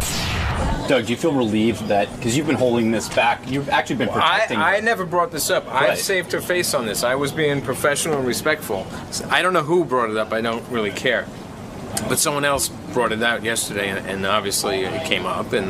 But it wasn't me. I kept professional on this. I did not rat her out. I was going to save it and just not bring it up on air. But yeah, it came up, and I feel like, you know, the judge has spoken. The boss has spoken. It's crystal clear. There's, 50 people up here? 49 get it. So. And you knew there's Howard would share this same thought process. Like, who has done this? Who would, like, that's like me asking John right now for holding a microphone. Like I said in there, John, pay me. Get this microphone away from me. I want to be paid. I work for Howard TV. This isn't I'm splitting hairs, John. This is Howard TV. I don't work for Sirius XM. Pay me for this, John. Could you pay me? Answer the question. Pay me. No, thank you. Why? Because you work for the channel. You work for Howard. Because we all work for Howard. Package deal. It's a package deal. Yeah, it's a package deal, of course. So will you cover Lisa's Sweeten Me? You know, now that's a good question, and I'm going to be hypocritical, potentially, because part of me doesn't want to cover it because I don't want to help her out now. You know, she split hairs and made her feelings known, and it's insulting. And the other part is like, no, I wouldn't do that to the show. I'm gonna if she, God, I can't believe I'm saying this. If she allows us, I mean, really, don't exploit and try to self-take us through the show. No, yeah, we would cover it, sure, and I would be happy to cover for other ones, and hopefully, you know, because I'm a good guy, I'd like to help her out. So if this could help her blow up her business, sure. Do I think it should would I be happier if it all went away? Yeah, probably, that's the truth. But yeah, I'd cover it, and I'd cover subsequent ones as well. It seems though there should be no gray area. Howard ordered Lisa to give access to Howard TV. Yeah, this shouldn't be, but we're dealing with Lisa, and Lisa seems to go by her own own rules in her own world. So there might be another conversation. Howard has to make it even clearer than he just did. That would be my guess. Lisa? Yes? Howard declared you must do interviews with Howard TV and allow Howard TV... No, that's not what he said. He said, if I'm using the air to promote an event, then Howard TV needs to be there, and I agree with him. But Howard did say we're all one team, and he wants you to participate in all Howard TV productions. That's not what he said. But I'm there 100% in the hallways every morning. You're parsing words. You're not. That is what he said. That is not what he said. That's not what I heard. Go back there and ask Gary what he said and Doug what he said. That's what he said. He said that he expects me to... Yes, he says he expects you to do interviews with TV for behind the scenes, and he expects you to do everything just like what he expects everybody to do. Well, then that's what I'll do. If I have time. This comes first. Okay. But you're parsing words. That's all I'm saying. I am not. That's what I heard. Then maybe I missed something, but that's what I thought I heard. I called you last night, Robin. I know, but it was right before AGT, so I figured you'd go into that. I wanted to watch it, so I figured we'd talk today. Yeah. Can't interrupt AGT. Well, it was 20 minutes before AGT. I figured we had some time, but you're right. You need to prepare for AGT. By the time I saw the message, I think it was like 10 minutes before. By the way, how good was AGT last night? It was really good. Yeah, those hour shows fly by. They really do. Yeah, you don't realize when you're sitting inside how much is going on outside of the venue, how much is going on in the wings. I mean, again, I get hung up on I try to remember everything I said because we taped for 4 days straight, like 2 shows a day. In Austin, yeah. Yeah, but I was really pleased with the show last night. I thought it was a real good one. And but speaking of things AGT, how about the guy from the night before who is a war hero and stuttered? Did you read that he is a complete fraud? No. Yeah, like it was a total scam. What's even funnier, in some of the papers it goes, Howard Stern was scammed. Like not even America's Got Talent. Yeah, like you did all the vetting. Yeah, like I run You're not the show. just sitting there. Yeah, no. Well, first of all, there can't be anything more despicable. You know, there's so much on my mind because I am dying to tell people what happens in Vegas. Not just about this guy, but about a lot of the talent. Uh-huh.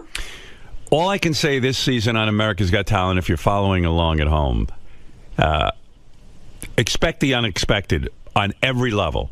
Well, tonight or was it next week they were promoting that something's going to happen that's really shocking. Well, I think what they're going to show, based on what I saw the same thing, and I don't know, they don't tell me anything, but a lot of times Howie, Sharon, and I really violently disagree. And because they edit and they only have an hour, they don't always show all the disagreements. So I think it seems like you three are on the same page with most things. Yeah. In fact, Ronnie was saying how much he enjoyed the show last night because they did show some of the disagreeing, a little bit of it. And there's one play. I get so mad I eat half of Howie's face off. It's crazy, like full-on cannibalism. But yeah, they sort of indicated that there's a real Howie wants someone to go through, and you're not right. I know. I think happy about that. Yeah, I think I know who it is too, and I was fucking livid. But so I don't know how much they're going to show of it. It's funny, like the things they choose to show too. Like I was doing math at the table. You know when I do math, right, yeah. And I was surprised they showed that. I was glad they showed that, but. Because everyone wanted to know how much time we had left, so I did the math for them. Or how much time per contestant you were. Yeah, right. Yeah. I said, let me handle the math. That's my forte. And the show was over. You still had to come up with an answer. And I said, well, here, let me just... I want to do it on paper so I can show my work to the teacher. Didn't you love that in school when you had to show your work? Absolutely. I was like, I'm in big trouble. I can't just look at somebody's answer on another... paper. That was to keep you from cheating. Yeah, it worked. I was really fucked up with them. I don't have any work. My work? I don't know how I got. I took a lucky guess. Does that count? I'm a genius. Yeah, so I don't know. It's like really weird because there were so many arguments when we taped. And sometimes they go to them and sometimes they don't. But maybe next week they're going to show one of them. Yeah, I like that little Snapple room thing, too, where you guys are sitting back there talking about some of the contestants that really impressed you. Yeah, but you know what's crazy? What was going on? What? When we were taping, we would be in the Snapple room for over an hour, at least twice a show. Really? Yeah, and like all it is 3 seconds of the show. It's quick. And I sit there and I go, you're kidding me. Trouble is, you can't figure out which 3 seconds they're going to use. Yeah. Yeah, because they cut it up still, and you're jumping around from contestant to contestant. Yeah. I saw one of the contestants last night. I think it was the only person I disagreed with you on the whole time. Yeah. And they didn't even show you voting no. Yeah, did you notice that? Yeah. That was the other thing I was going to say. The girl that sang Blue. Yeah. See, all I can tell you is, by the time we get to Vegas, I'm right about 100% of the time. But in order to show you saying no, that was going to be 3 minutes. Right. It was going to take a long time. That was a big disagreement because on that girl, I didn't think she had the goods. But the only reason I want them to show, because when we get to Vegas, a lot of times I'm proven right.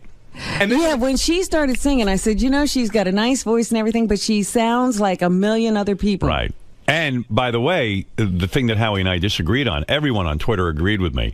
That girl is a tremendous singer. The one you picked and said she was unique, she was amazing. Amazing. You talking about the girl and the guy? Yeah. She was great. And like everybody wrote me on Twitter, how could Howie have said that girl wasn't up to par? I mean, Howie has a 10 ear, I think. Well, I'm there to listen. Sharon 99% of the time sides with me because she knows I'm right. And so, I keep Howie in check. Because he goes he was astray. Completely off on the girl singers. He liked the girl who was sort of mediocre and not the girl who was completely unique. Yeah. Howie's great. Everyone writes me about the chemistry between us, even with Nick. I like Nick a lot. In fact, I had when I went to see the auditions, I was like, well, what is it that Nick does? He comes out and he says hello to the audience. Yeah, but it's all backstage. But watching him on TV, he's very funny, and he really is willing to put himself out there. He puts himself out there, and also he's real with the people. He doesn't. Oh my God! When that girl came out to do that dance, the pole dance, right, and he wound up on the pole with her. Yeah, I was like, somebody's going to die. Because that was too much weight for that pole. Those temporary poles are pretty good. But listen how screwed up this is. And again, I wish I could tell you what happens in Vegas, but I'm not gonna because I don't want to ruin the show for people and I want them to watch. But here it is. Talented liar, TV phenom's war injury tale. Now, the reason I think this is so screwed up, it messes it up for every real veteran who comes back from the war, regardless of injuries. Right. Because now no one believes you. Now all of a sudden, the one thing that was... Remember in The Wire when the criminals talk about you never kill somebody on a Sunday morning church? Yeah. It's like that. It's like, You could be the most fucked up liar on the planet, but you never lie about your military service. Gotta have some rules. Well, you remember that guy running? What was he running for? Senator in Connecticut? I think Senate. He Yeah, lied for the about Senate. Vietnam. He won. So but this lie is so wrong on so many levels. TV Phenom's war injury tale. He's got talent. This is the guy from America's Got Talent. I'm assuming most of our fans are watching the show, so they know what I'm talking about. He's got talent and a lot of explaining to do. Sergeant Timothy Michael Poe, who, by the way, everyone was in tears over. I mean, I know, had the friends, whole audience was crying. I had friends write me on email talking about they were home crying. Sergeant Timothy Michael Poe, a country western singing National Guard veteran. Remember when the National Guard didn't have to go to war? Like now you do. Right. You used to go into the National Guard to stay out. Yeah, forget it. You can't hide now.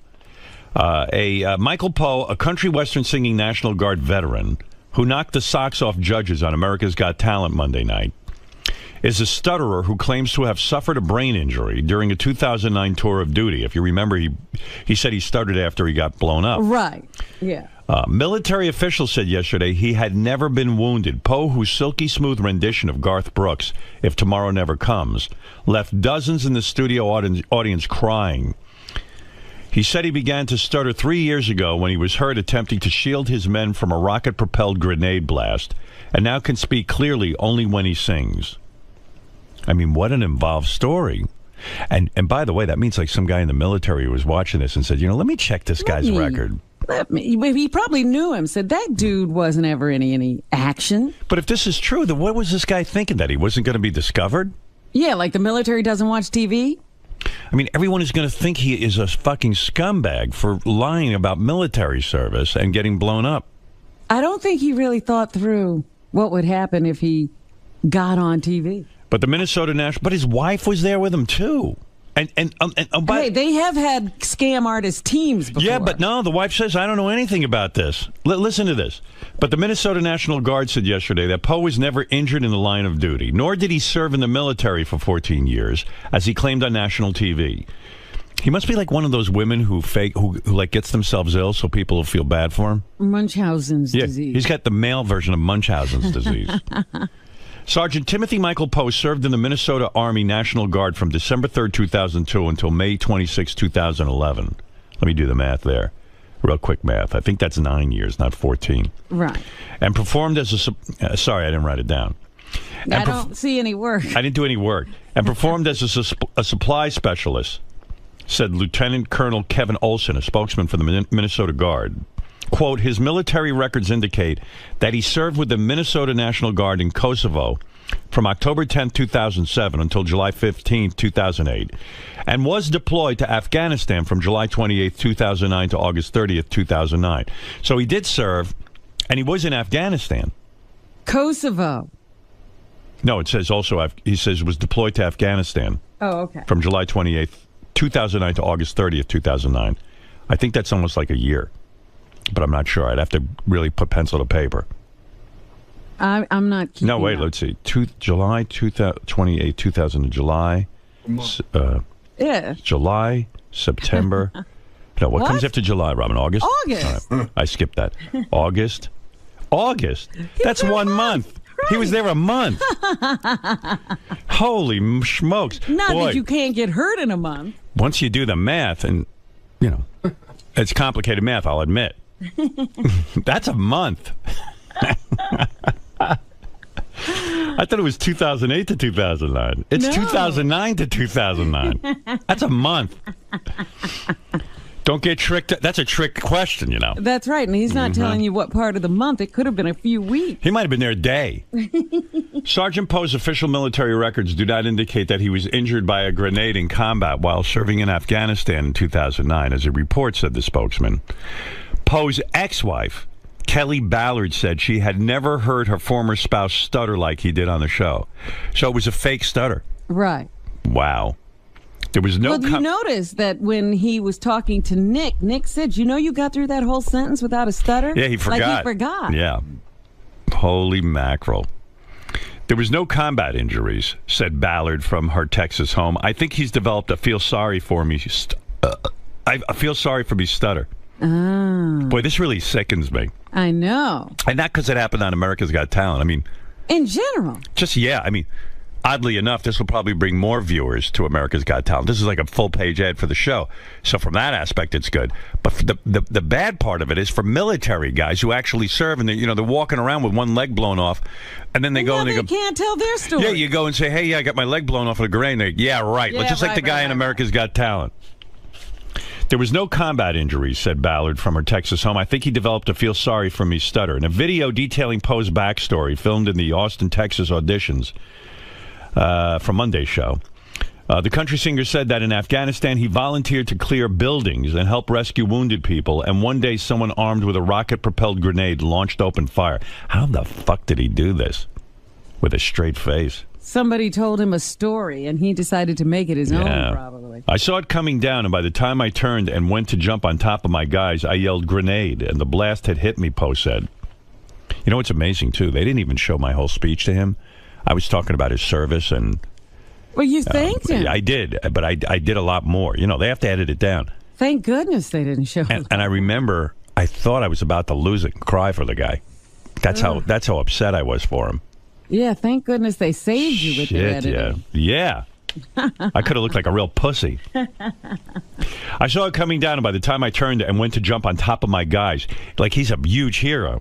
Right. I mean, this is a story with nothing but hero smacked all over it. I yelled grenade, and the blast had hit me, Poe said. He claimed that had he not been injured, he might never have discovered his singing voice. Right, because he discovered that with the speech pathologist. Boy, I wish I could tell you what happens in Vegas. I wish they would fast forward on that one. Well, don't, because, right now, as far as we're concerned, he's still in the competition. Oh, yeah, no, he's in. But that's what I'm telling you. We might go to Vegas and fall for it even harder. That's what I'm telling you. Just be prepared. But Ballard said years earlier he was the lead singer in a band called Crawl Space. Show producers said they first learned only yesterday that Poe had been lying. Poe could not be reached for comment yesterday. Yeah, and they actually vet these guys pretty well, I thought. Yeah, he crawled back under his rock, apparently. Oh, my God, I want to interview him so bad. I want to interview this guy so badly. Well, there should be a law that you can't misrepresent your military service. Especially in front of me on America's Got Talent. Yeah, you go to AGT jail. Yeah, there's got to be an AGT jail.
Sharon's holding on for the game. Remember that from yesterday? I got to do that. Yes. This woman we talked to yesterday. All right, let me get to her. See, Sam Simon's on the phone. Hey, Sam, I haven't spoken to you in a while. What's happening? Hey, Howard, how you doing? Sam Simon, one of the creators of The Simpsons, who doesn't get as much credit as the other guys because he sold his portion of it, and they tried to sold nothing.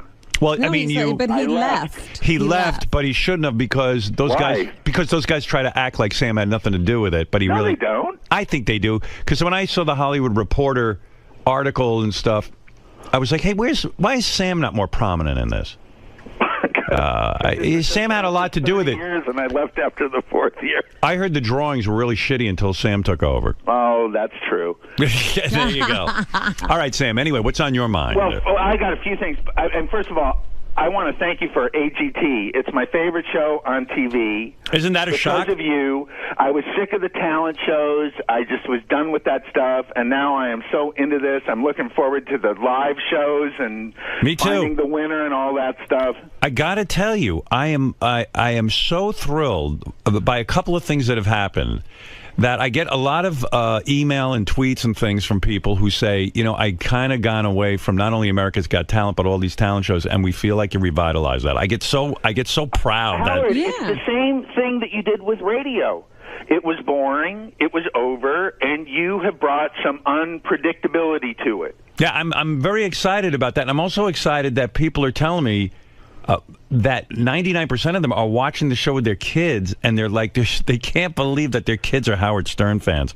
And so it's all sort of exciting and well, new. I don't think a lot of people know who you really are. You know, like, you know, this reputation. Right. You know, I see Howard on the show, and I think it's great. Right, it's fun. Although, I mean, I like when you rewatch the show, right? Yes.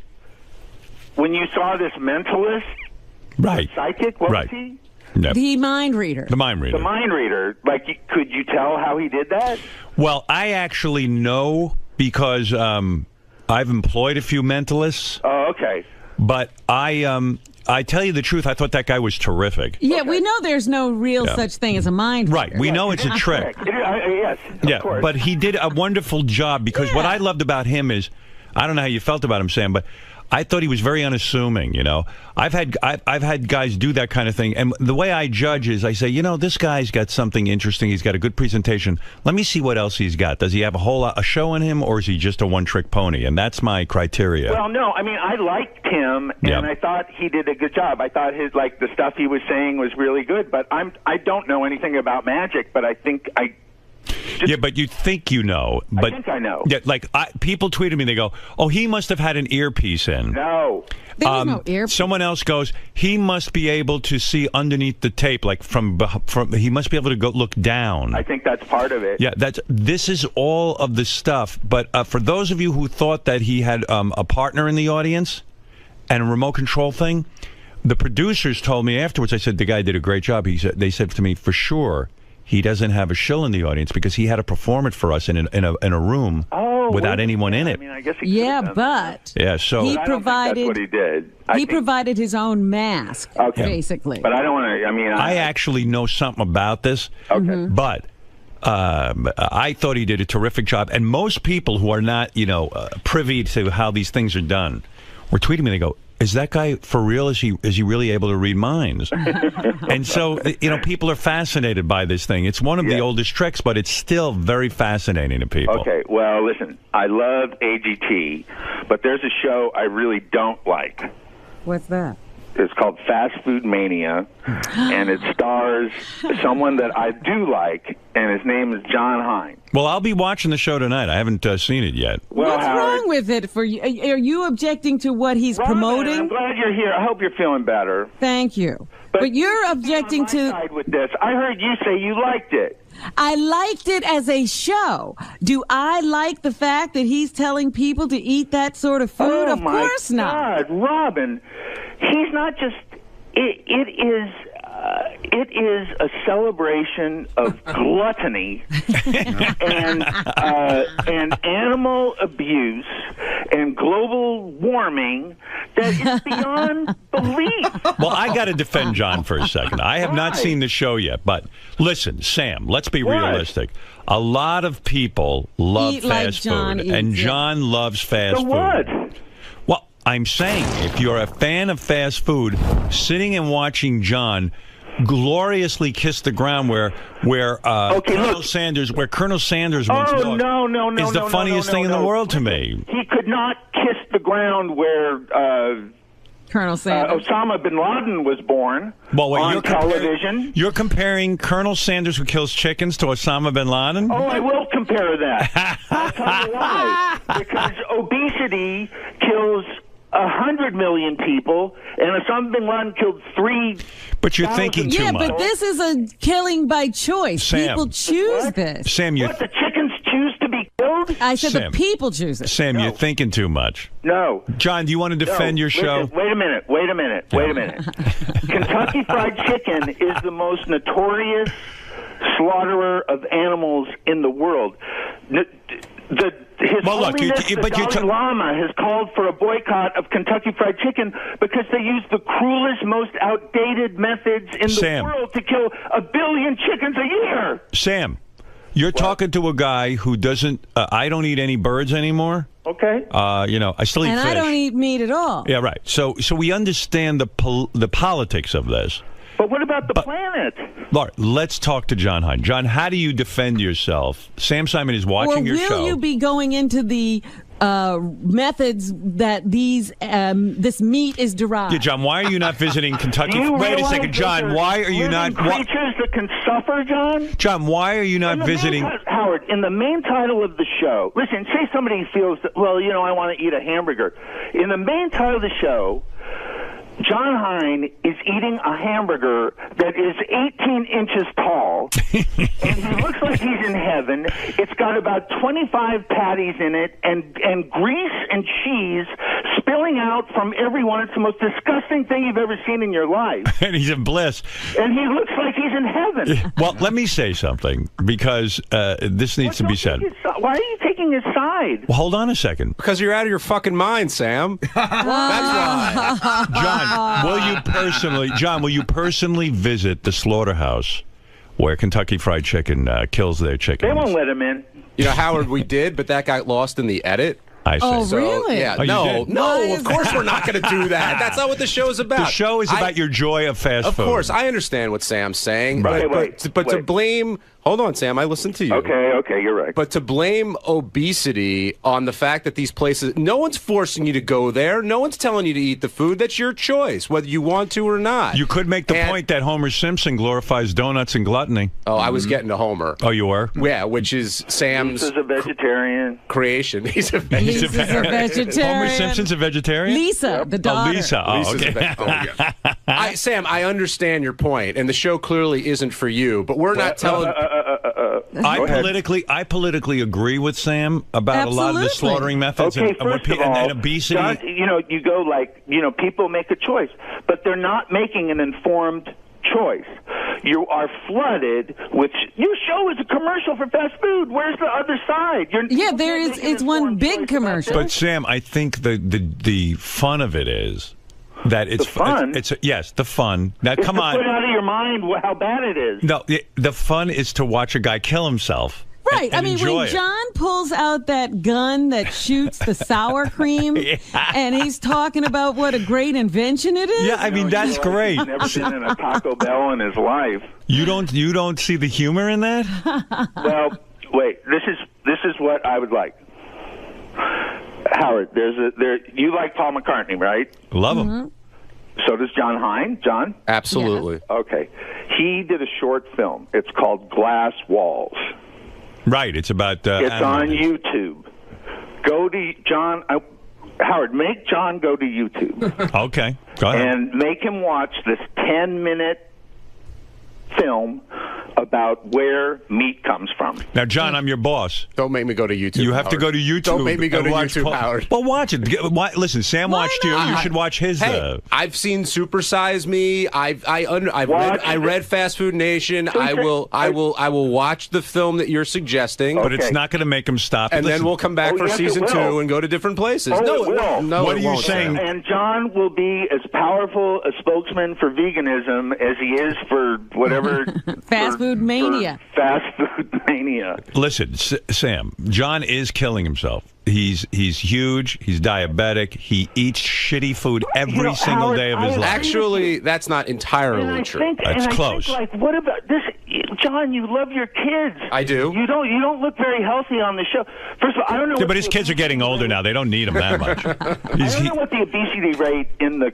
I think it's like 35%. We're the fattest country in the world, but it's got to be like 99% of the people on that show. Robin, oh, yeah. They've got the market cornered. Robin, you're an advocate for whole foods, good foods, and all that kind of stuff. Yes, but at the absolutely. same time, you can watch John's show and still find the humor in it, right? It's ridiculous. I think that the greatest thing about the show is they call it mania. I mean, these people are crazy. Sleeping in a parking lot to get free chicken. Oh, my God. Sam, the point of the show The fact is, though, 60% of Americans, listen to this, 60% of Americans are obese or overweight. And the perpetrators are soda companies. So, you know, yes, people should be able to control themselves. And yes, they shouldn't eat fast food, if you know. But that's the point. Everybody's got personal choice. And John's show is not the only show praising overindulgence. There's nothing else. Every commercial is overindulgence. John, what are you going to do? Are you going to resign? Blaming the commercials on me, too? Are you going to resign from the show or your not? show is a commercial. Sam, the show is glorifying the Americana, the food, the event, everything behind it, and why so many people go to these places and enjoy them. Look, I know when I walk into one of these places, I'm not making the healthiest choice, but it's my choice to make, and I love the food. If if you drink a lot and you love alcohol, no one's going to tell you, you know what, get the alcohol off the shelves. You can't have it. That's your choice to moderate or not. Choice to torture dogs? I didn't hear what you said. Sorry. Was it Michael Vick's choice to torture and kill dogs? Yes. Of course it was. And he had to pay a price So is because that it's okay? illegal. Sam, likening fast food mania to 9/11 is a very weak analogy, okay? And It's not a weak analogy, John, because obesity is a bigger threat to this country than terrorism. So the only reason people are obese is because of these places, you're Sam, saying? let me play devil's advocate. Let me play devil's advocate. You were part of a show that glorified gambling. It was a poker show, if I remember correctly. I used to watch it. Yes. And many people have lost their fortunes. No. Yeah, you are Poker is glorifying. not Hold gambling. it. I want to finish Poker my is point. not gambling. Hold it. Poker is not gambling. Stop it. How is poker not gambling? What are you talking about? Poker is a game of skill. There's no look. Every casino game in Las Vegas, if you want to lose, you can walk up to the table and or rather, in poker, if you want to lose, you can lose. Right. If you want to lose. But what if you want to win and you lose? Gambling, you can end up winning.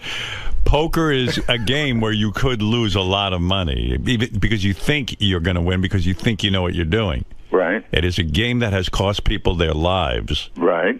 And yet you did the show. So I'm saying not that you shouldn't have done the show, but, you know. But you did, because you like gambling. That's right. But John Hein is in the same boat. He knows what he's doing isn't perfect or good for everyone, but he's doing. Do you see that point? No, because you're leaving the animals out of it. All right, so then let me give you another point. Didn't you for years manage a boxer? Yeah. Okay. Have you ever seen what boxing does to a man's brain? I mean, have you seen the human cruelty to one another? Yeah. How could you advocate that and support it? I wouldn't do it now. All right, that's fair enough. All right, you changed your stand. The one thing I will criticize about John's show is the one thing, Robin. Well, because again, it tells you what it is. It says this is fast food. We all know what fast food is, and these are the maniacs who eat it. That's right. The one thing I will criticize is that they don't go get. John's bigger than anybody he interviews. Like they give you these couple of people who can eat this crap and not be obese. Not the shows I saw. There was a very an attractive girl talking about her love of something, and I saw a couple that won the Chick-fil-A or the Whataburger contest, and I just thought, oh my God. Yeah, well, there was that 100-year-old couple. That's again Robin, saying Sam, you can actually live on this. Sam, have you voiced this outrageous anger toward The Simpsons when they have fast food companies advertising on it? Have you demanded that The Simpsons remove all fast food restaurant advertising? Like Disney getting rid of all that stuff. Have you demanded? No, I haven't. All right. Well, okay. But, all right. Well, you've got work to do. I actually do think that Homer satirizes America's first of all, I think it's too subtle. 30 years ago, when The Simpsons, I don't know how long it is. Right. John probably knows. But Homer was fat. He's not fat. He's actually the average weight of an American now. Right now, his fat is normal. And we always and it was supposed to be a joke that he loved this food. He was supposed to be a moron for doing it. And now. Well, I understand your point. I understand your point. John Hein, my first what? Because when you do watch the show, you kind of say to yourself, you know, maybe fast food is kind of fun too, the whole lifestyle. And why am I being so uptight? Maybe I want to be a part of that. Maybe I'll go get a big burger. Yeah. But, you know, and people don't realize how dangerous it is. I mean, we did that experiment that guy did at work. How long have we had that cheeseburger sitting out there now? Since January. Since January. How many months is that? 6 almost. Is there a cheeseburger still out there? Yeah, we have a cheeseburger because we read about this in the paper. We have a cheeseburger sitting in our office for 6 months. There it is. The cheese is absolutely perfect. Yep. There is no mold. And John Hein, when he's at White Castle, he goes, "Look at that, 100% beef, everybody." I mean, that scares the shit out of me. Like it's really 100% beef. That thing has not changed. No, how do we explain that, John? That the roll, the beef, and the cheese have no mold, and that's 6 months. Yeah, it's preserved well. Doesn't that scare you? Yeah, it does. And you're eating that. Well, it's a cheeseburger, so Sam is calling. Sam is calling for you to show that aspect of fast food on the show. No, yes. Well, they're not going to do that. But no, we're not. I want John to watch Glass Walls with Paul McCartney on YouTube. And he has to watch the whole thing. Sam, I will watch it. I pledge here I will watch that show. Okay. But you call up Howard, but you call up Howard, and I know you said it's nothing against me, but you basically trashed the show, which just got out of the game. And you're entitled to your opinion, but like you're preaching like this is something that's not done on television about any. I mean, that's a great point Howard made about your poker show. And no, it's not. Yes, it is. It is. You said Sam, how could you say that poker isn't gambling? I think you're a smart guy. What I say about the boxer? That's just a ridiculous statement. My poker show. We played low stakes poker. We didn't play high stakes poker. It was to show the camaraderie and fun of having. According to Artie, he dropped like $1,000 to you that night. Yeah, he lost money on that show. To most people, that ain't low stakes. Sam, you're showing the fun of playing poker and gambling, and that's fine. Actually, I happen to like that. I'm showing the fun of going to these places, of enjoying the food if you like that food, and seeing other people who are crazy like me. What about the animals, John? We're not talking about the animals, Sam. It's not Sam. It's not the point of the show. On the poker show, do you show how the cards are made? Do you show where the chips come from? Do you show the people living in shacks who lost their entire fortune? No, cards can't suffer. Chips don't suffer. Somebody made People them. suffer. What about the people who kill themselves because they've lost all their money playing cards? You're going to pretend like that doesn't happen? Kentucky Fried Chicken killed 1 billion chickens last year. Do you think 1 billion people killed themselves because they lost money at poker? Sam, I think people can walk up to a Kentucky Fried Chicken and say, you know what, I love this food, I'm going to go there. Or they can go down the street to a restaurant and eat Thai food. It's up to them. The choice is theirs. And you're going to praise the people making Thai food, but knock the people making Kentucky Fried Chicken. Any product in this country I got to be honest with you, though. I mean, Sam is bringing something up that people don't like to think about, how their food is murdered. Gets to their plate. That's all food. Not all food, but not all food, but animal. Food, John. Yeah. No, food that comes that were animals that were killed for that. I get that. I understand that. Okay, I'm a smart guy. But you're okay with that? Yeah. I mean, I'm not a fan of the cruelty that might happen. Like, well, I guess at every fast food place. No. I closed my eyes to that willfully. So you're in denial. Of course I am. He doesn't want to think about it. I don't want to think about it. I want to enjoy the bucket at KFC. Well, and that's my choice to make. And a lot of people make that choice. That's I'm saying all right, boys. That choice is horrible, I think. Sam, not everybody in the... No, but you're saying like you appreciate... I respect how you eat and how Robin eats and how Howard eats. That's your choice, and that's fine. But don't tell me how to eat. Okay, the whole world isn't vegans and vegetarians. In fact, most of the world isn't. But John, you're saying that this is me telling you, and I'm saying I don't care about you. I care about the animals. They're suffering because people eat meat. Yes, and they will continue to suffer because people eat meat. That's the way the world is. And you want to change the world. I get it. Not after you watch this video. All right, Sam. Go watch the video and tell us what your reaction is. John Hein, it turns out, is in the most controversial show of the year. It is. It's look at him. amazing. He's I done it again. thought it was you, Howard. Yeah, me. I'm just a nice judge. Sam, you'll like this week's episode a lot better. It's all about the drive-through, the different drive-throughs throughout the country. Well, Sam, you can get one Well, of course, I will say again, the meat Was that bad for the mileage on cars or something? gases than all the automobiles in the world combined. We can save the world from incinerating by not eating meat. I'm tweeting at Simon Sam. Simon Sam. All right. Are there more cool tweets about murdering chickens? I'm about to send out some links to the Dalai Lama saying boycott KFC. I'm going to do. Wow, John has inspired protest. And I'll do All right. Yeah, yes, Sam, are you getting laid? That's all that counts. You sound like a guy who's not getting laid. What? Are you getting laid? Yes, sure. All right. Yes, Gary. That's the guys in the office are asking. Sam has nice cars. Do they have leather seats? No. Okay. All right. No. Everybody always looks for these stupid things. No. And not only that, they're solar. Yeah, by the way, all of his cars are solar? I've been in Sam's car, and I got to tell you, there are no seats. All right. Thank you, Sam. Okay. Good to speak with you. Bye. Wow, controversy follows you, Man, John. he was on fire. When your dad goes to KFC, does he think about how the chicken gets Oh, my killed? dad. My dad doesn't think about me. What is he going to think about a chicken? He looks at a chicken the same way he looks at Doesn't me. mean it's not right not to think about how the animal gets to your plate. Yeah, but I'm not. But I don't think the consciousness of, the people that John is talking to is all that high. Right.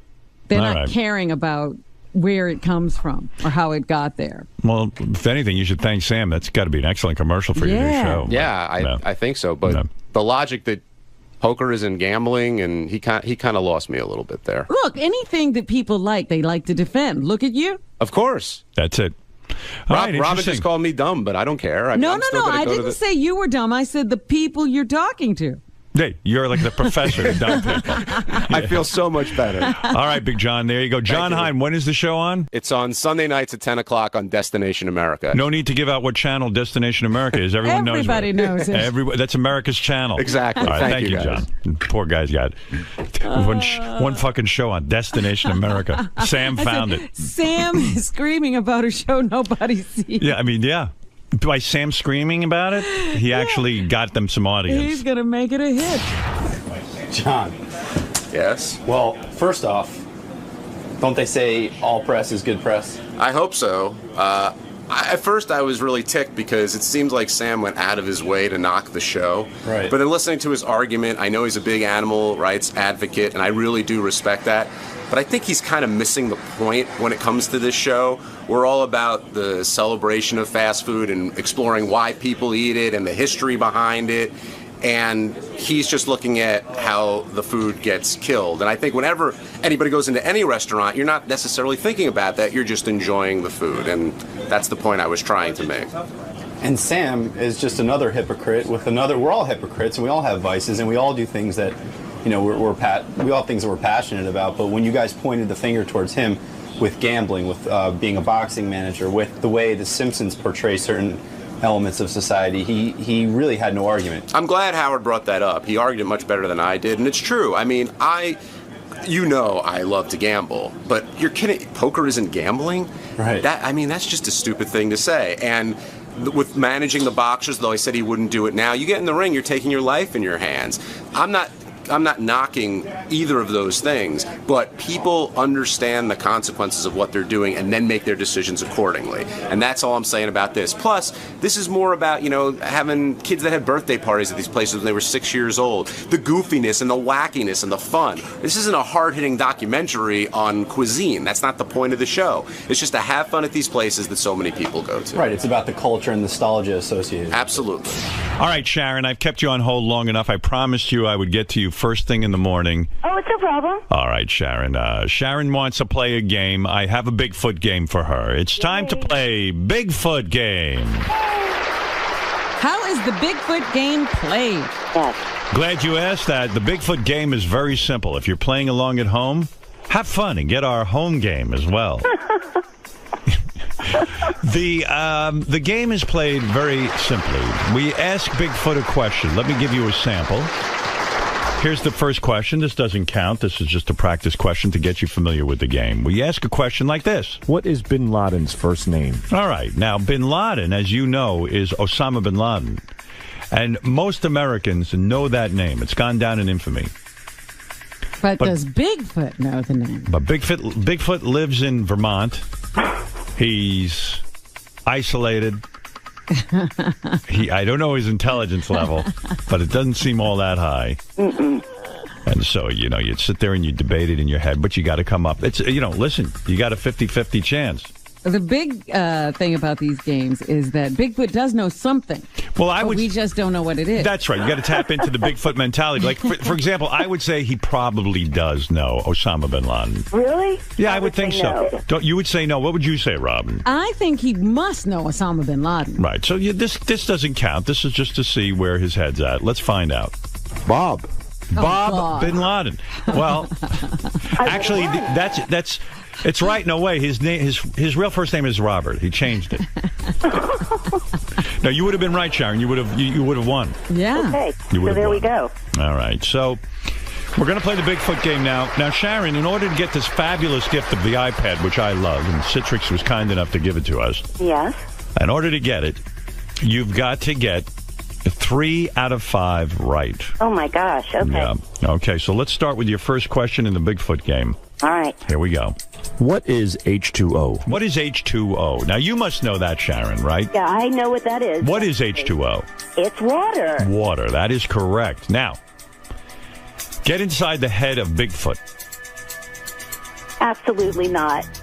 You say, no way he knows. Now, Bigfoot had to go to school. They teach that in every school. Yeah, but what class was he in, Howard? Yeah, no way. I think he went to school for head lice. No way. All right, here we go. H2O, you say no. Fred, lock her in on a no if you don't mind. All right. That is my game show assistant, Fred. Thank you, Fred. Yeah. Most people have a beautiful woman. No. You're Fred. My Vanna White is a rather haggard... It's the bizarro world. ...tired man who I met in Hartford. A true genius would have, a hot blonde. Yeah, Megan Fox would be your assistant. Even Merv Griffin knew to put a hot blonde there. But I have Fred. All right, Fred, you locked her in on a no. I did. Let's find out. The question is, what is H2O? Water. There you go. No way. You got your first one wrong. And he said it definitively. Yep, this is what I'm telling you. The game is trickier than you thought. Boy, it sure is. Yep. All right, I'll tell you what I'm going to do for you, Sharon, because I'm in a magnanimous mood. Oh, be in a magnanimous mood. I'm going to give you one last one. If you get it right, I'll give you the iPad. Oh, Winner takes all? That's it. Winner takes all, Robin. All right. That's right. Excellent. Okay. All right, we asked Bigfoot the following question. Okay. How many wheels are on a unicycle? Oh, boy. Oh, my God. Good luck. Oh, my God. How many wheels are on a unicycle? I say there's no way in hell he knows this. I agree with you. There's no But you way in never hell. I know. don't think he knows what a unicycle is. You Right. never know what Bigfoot's experience has been. He could have been involved with a circus. I have to go with my gut on this one. I've got to say no. Yeah, I could see him as like the bearded lady in a circus, and he hung out in the cage next to the unicycle man. I mean, I think he's got it. I think it's a bicycle. Yeah. What are you going to say? You're going to say No. He doesn't Okay. know. All right. I mean, this is the kind of thing a 7-year-old would know, so I would say he doesn't know. Yeah, there's no way. All right. Let's hope you're right. I got my fingers crossed for Let's you. hope. All right. Here we go. Bigfoot. How many wheels on a unicycle? Is the number 3 an even number or an odd? Oh. What happened? Must have jumped. Hold on a second. The suspense is killing me. Me too. Let me see something. How many wheels are on a unicycle? All right, here we go. Is the number 3? Oh, they didn't edit it right. I think he said 2. He said I think 2. he said 2. He said 2. That just totally blew, though. Yeah. But anyway. I won. I got to get out of radio. Not a clean But contest. I got to tell you, at AGT, this shit don't go down. Although they did get scammed. Yeah. Yeah, what's worse? I don't know. Guys, what happens there? Who is putting this on the DVD or whatever that's called, the CD? Who's the culprit that just sabotaged my game? Bring him to me. Bring him to me. Bring him to the call. Sal will be in a moment. It's Sal, that fuck, with the teeth. He's so busy whitening his teeth. By the way, good thing, Robin, I'm reading GTD, Get Things Done. You're going to watch me fire Sal now. Okay. Sal, what the fuck is wrong with you? I did nothing wrong. I double-checked it for your accuracy, and then you went back, and the answer was there. Sal, there's no stop between the question and the answer. It was on mine, and I double-checked. That's weird. So if I go back there... Is there a track there, Howard? Is it on the particular track? I know there's no stop. No, it's no stop. I double-checked it for I need a stop. I know. It should be on the track. I double-checked it for accuracy. You double-checked it. I double-checked So if I go back there and play it and it doesn't work, will you resign? No. Why? Well, because you double-checked it. Why are you afraid to risk your job on this? Let's play the real game show. Forget Sharon and her dumb iPad. Let's play the real game. Howard, I'm not lying. I know better. You see this CD? Track 12? Yeah. It's track 11 and 12 for the game. Right. I'm going to go back there. I'm going to play it. Right. If it stops, you have no problem. You have your job. I have the same exact player as If it doesn't stop, you lose your job. Why wouldn't Fred, lock him in on a yes and no. Why would it not stop, though? Why would it not stop? Let's play the game. If it's on the track, why would it not stop? It didn't stop. I just play here. Listen. Well, you went back and then it played. No. I heard the answer. Of course it did. But it played. It wasn't proper. It wasn't like all the other ones. I know that. So you did it wrong. You did your job wrong. You don't know that? I didn't do it wrong because when I checked it worked out. Listen. Okay, go ahead. Go ahead. How many wheels are on a unicycle? And then I go to play the answer. Is the number 3 an even number or it's an missing? And then how'd you find it? I had to keep going back until I could find it. Well, maybe the CD has it after. Listen. Listen. Oh, God. Here's what you did. 2. Is the number 3 an even number or an odd number? You combined it with 12 and 13. You fucked up. I don't recall that. You fucked up. You don't recall it because you're busy teeth whitening. Your teeth look like shit. You dummy. You had nice teeth. $12,000 on teeth. 6. And 6 because you fucking cut a deal so you can do free commercials on my show, you cocksucking user. Get out of here. I've never done a free commercial on your show. $6,000. Why did the guy give you a discount? So you'd mention it on the show. I mentioned my teeth. I never mentioned him. Yeah, okay. So again, I'm a dummy, right? There's You're a not distinction. a dumb. I'm sorry about. I'll tell you what. I'll mention my teeth if you give me a discount. That's not how you use me. You have no respect for me. That's a blatant user. lie. He mentioned the dentist's name in the news story. Yeah. Obviously, the news came to me and mentioned the story. Yeah. Yeah. So you cut a side deal. Now you're selling advertising on my show. And like Lisa, like you said with Lisa G, go enjoy your teeth. Something. Go enjoy your teeth. I did a whole Howard TV special. Thank you for doing that. Next time, consult me first. See if I want it on Howard TV. You getting your fucking dumb teeth. Well, I went through Doug. All right. I'm sorry about this. I fucked up. I'm very sorry. Check your work 500 times. I will. But that is very strange. I apologize profusely. I mean, it's crazy. I have been Howard. Why don't I fire you? What's wrong with me? Am I a sucker? No. And then you go out and cut side deals? I'm not cutting side deals for my fucking teeth. Sure you did. Did you mention the finance company that financed your teeth? Yeah, but on the air? When Gary asked me about, you get a special deal. You got $6,000. Yeah. You were paid $6,000 for a commercial, and you don't know you did the wrong fucking thing? I don't know how. What are you, retarded? Well, apparently I am. All right. Well, let's play the real game. Go ahead, play it. And by the way, you're a smart guy because you know what? You outfoxed me. I thought for some stupid reason you were honest. How am I not? I'm a sucker. You're not a... Repeat after me. Howard's a sucker. No, I'm not going to say it. Don't say it because I want to hear it. Because if you tell me, maybe I'll learn something. Tell me what I am to my face. To look at me in the eye and tell me what I am. You're Howard Stern. And what am I? You're the... No, say I'm a sucker. You're America's judge. That's right. What am I? You are the king of all media. No, Sal. I'm not joking. Tell me what I am. You're Austrian, Russian, and Polish. No, what am I? I'm a sucker. Tell me. Why are you a sucker? I fell for it. You tricked me. For what? You outfoxed me. What are you talking about? With the teeth about? Yeah, and the side deals. Howard's a sucker. Thank you. Howard's a sucker. Thank you. Howard's Tell a me sucker. again. Now I know what I am.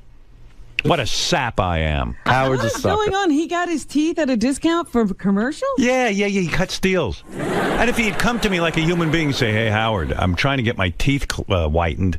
Do you think I could cut a side deal with this guy? and get a reduction in the price, I would have sat down with him and said, look, man, we don't use the show for that stuff. I'd rather pay for his fucking teeth.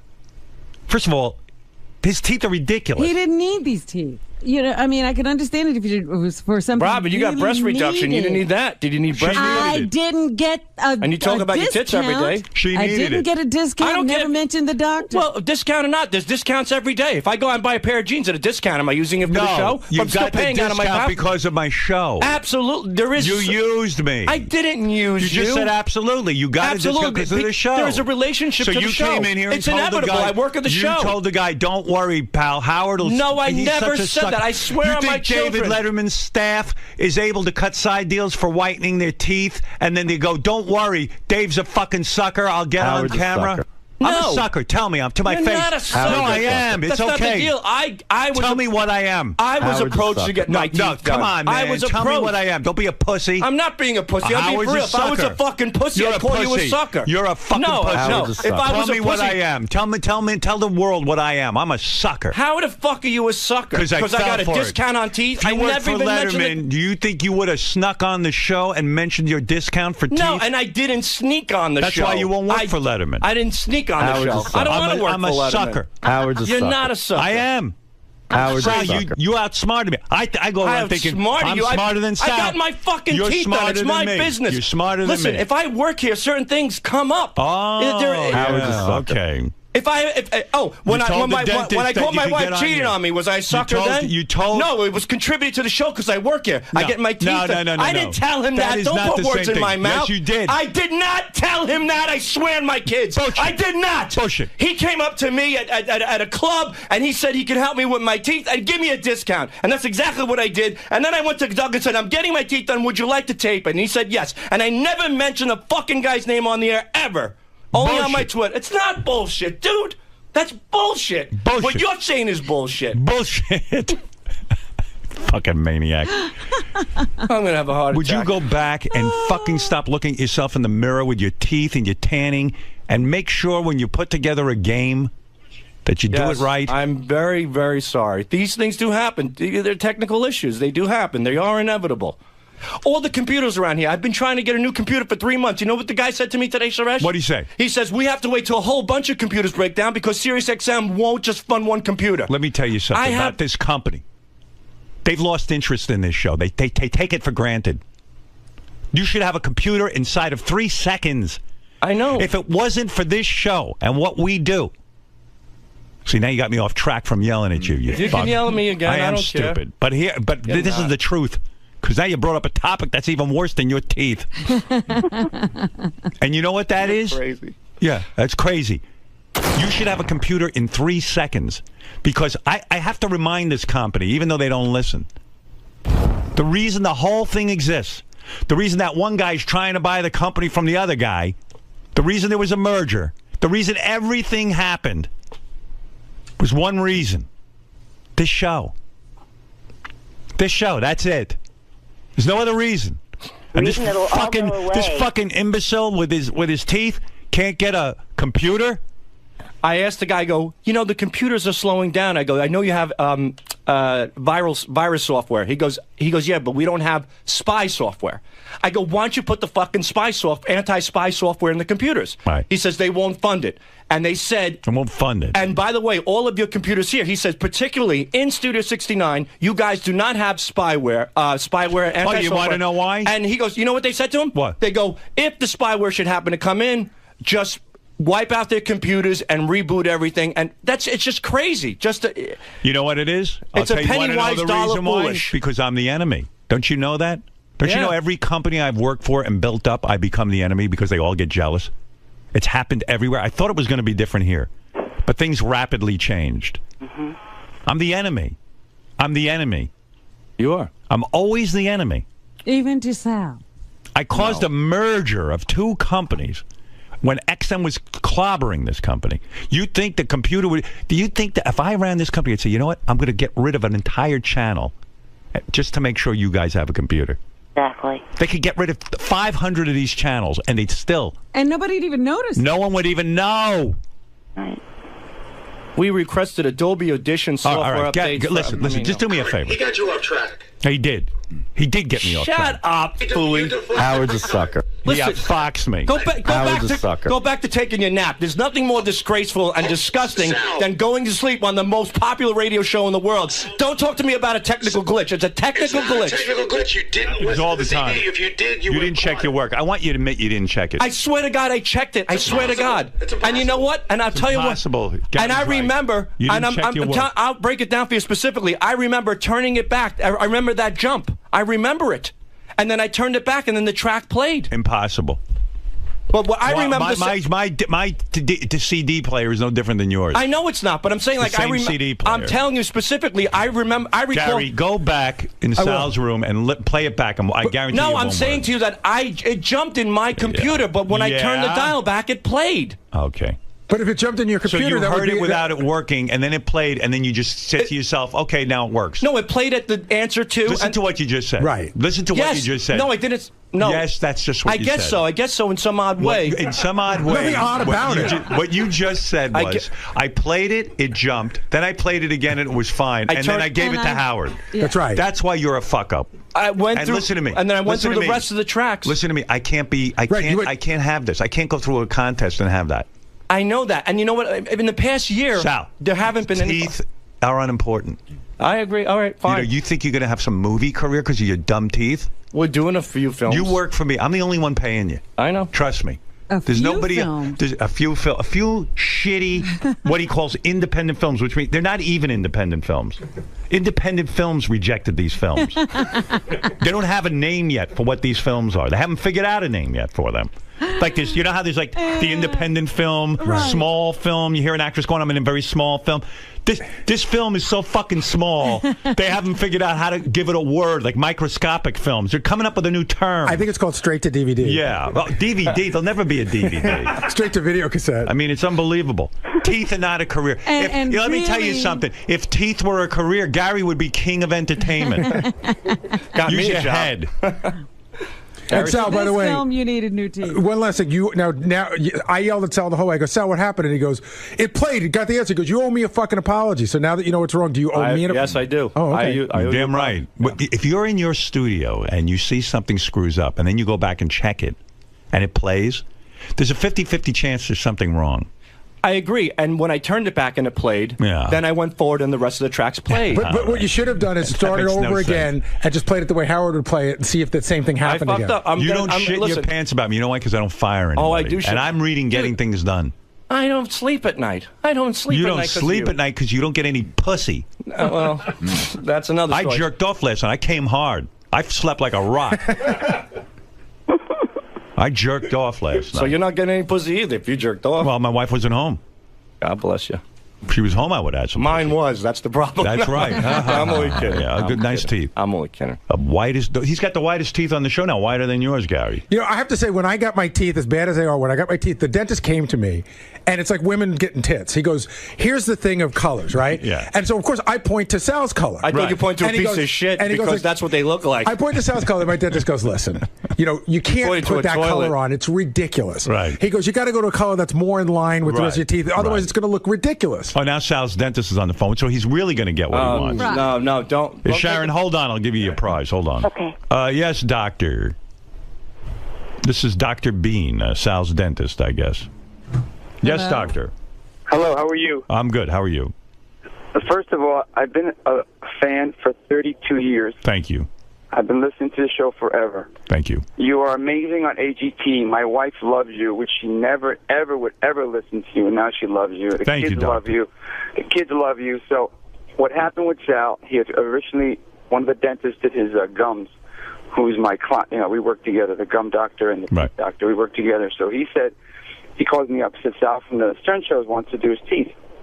I said, listen, we have a budget over the course of the year that we do a lot of pro bono cases for people that don't have money, for very big celebrities like. He's got money. He just bought his wife $800 pair of shoes. Right. So he came up to me. He wanted to do he wanted to do 16 teeth, and that the laboratory fees are $6,000. That's what our fees. No, are I am Dr. Bean. You've done nothing wrong. This is something between me and Sal.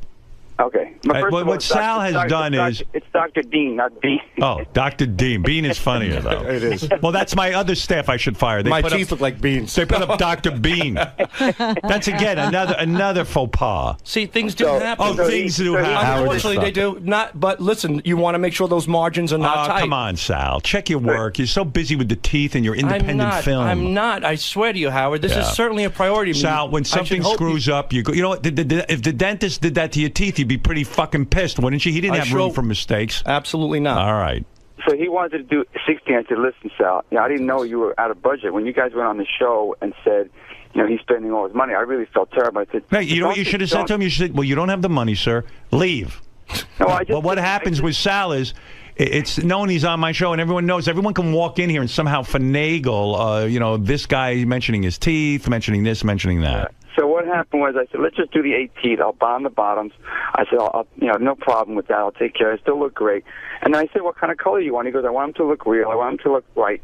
So we gave him a natural color. We didn't give him a super white. They're too white, doctor. Natural for who? They're natural if you're someone who lives next to a radiation plant. All right. Well, I told him after you said that, if you want to go darker, we can go darker. He could go a shade darker. It's a little overwhelming. Yeah. That's why we put the temporaries that way, so that the patient can kind of work it out and see. Well, that was wise of you. I don't have a beef with you, doctor. I don't know. I think that was brilliant because you put those sparkling white teeth in Sal's mouth. Somebody's got to talk about. Hey, this guy's well thought out. Well, look, teeth. I mean, look, I got a job here because of somebody's teeth. All right, enough of that. You said that line 3 times. I'm making it clear that Yeah. Okay. Certain things are inevitable. It's all fun. It's all fun and games. Well, except I had a contest. The final answer no one could hear. Robin, I hope you feel better. Thank you. Don't worry. She's fine. I'm the one who's fucking sick over here. I think Baba Booey's got to get his teeth redone, by the way. Oh, God. Please, how many times can you go back to that well with him? Well, I think he's got to go to the right guy. The right guy.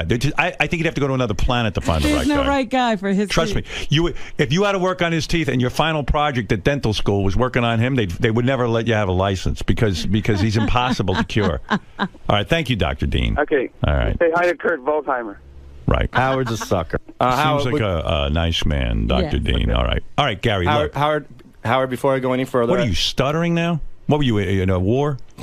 You stepped on a mine? Are you a hero? My teeth are touching my tongue. I can't speak properly. All right, what do you want to say? I will take out the CD, and I will It's too late. No. Now you're going to fix it? No. It's useless. You're going to now re-record it. No. Why would you do that? Why would you waste my time with that? It was a glitch. It's been established. It's been fixed. We know that the lady lost the game or won it or whatever the case may be. She won. But from this point forward, I'd like to double check it, like you said, and make sure that you're going to go double check your work. Howard's a sucker. How backward are you? Howard's you ever hear Professor Backwards? That's you.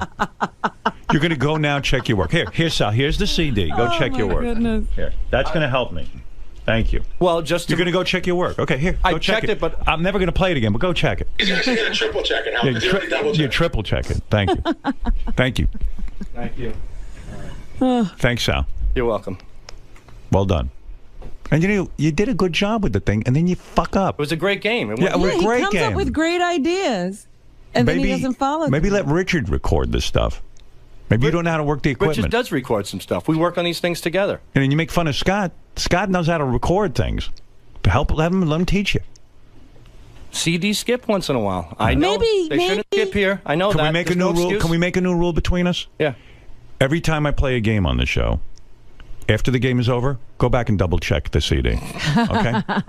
That's a bad rule, Howard. Yeah. Why? It's perfectly logical. It's Sal. That's what he's going to go do. No, I'm saying just to protect the rest of the game. You know why I'm stupid? I let you and Richard have a room together. That's what I'm breaking up. I'm going to put Scott in with Howard's Richard, a sucker. and I'm going to give you your own studio because you're not concentrating. You're back there blowing each other all day and fucking around and no, we're not. your goddamn bromance. No, what we do is brainstorm about ideas. There's not a brain between the two of you. Why don't you let someone else check your work? I do. I give the CD to give it to Richard. I have. I give it to Scott. Did you give that to Scott? What happened to your system? This particular one, I'm not sure if I gave to Scott. I can guarantee you didn't. I don't think I did. Right. But I don't think you did either. I think Call you're me right. clairvoyant. Call me a mentalist. All right. I apologize. Right. It will be fixed. Howard's a sucker. You know, he's going to go now check his work. It's unbelievable to me. By the way, this weekend, Sal will be in Dallas, where he'll look for Lee Harvey Oswald. He's going to go back and see if he can find him. This weekend, That's what that's like. This weekend I'll be doing a charity, and I never promoted it. For free, for breast cancer. Yeah, good. All right, never mind. I don't even want to say it. Go ahead, goodbye. No. Get out of here. I think he has teeth cancer. I don't know what happened when they put those teeth in his mouth. That's Sal, the stockbroker. Howard's a sucker. Right, Sal, I agree. Thank you for saying it again. That's Sal with the dazzling smile. Say that 3 more times, Sal. Howard's a sucker. Howard's a sucker. Howard's a sucker.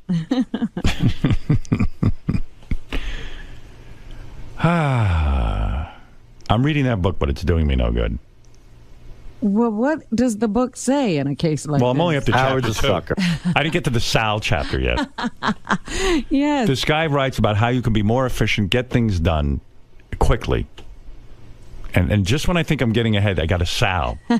Blocks me. A roadblock. Because he says a lot of things you have to delegate. But here I delegated the contest to him. Look what happened to me. What does he say about who you should delegate to? Well, again, I've only read 2 chapters. I got to read the rest of the book this weekend. Right.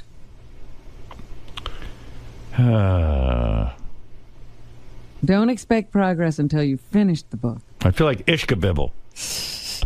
Who is Ishkabibble? I don't know. My mother used to say that name all the time. It's a biblical. It's a biblical. I think he was a moron. Ishkabibble. I think he was. I think he was an idiot. Oh, here, I got the book in front of me. GTD, Get Things Done. Chapter 3, Never Hire Your Fans.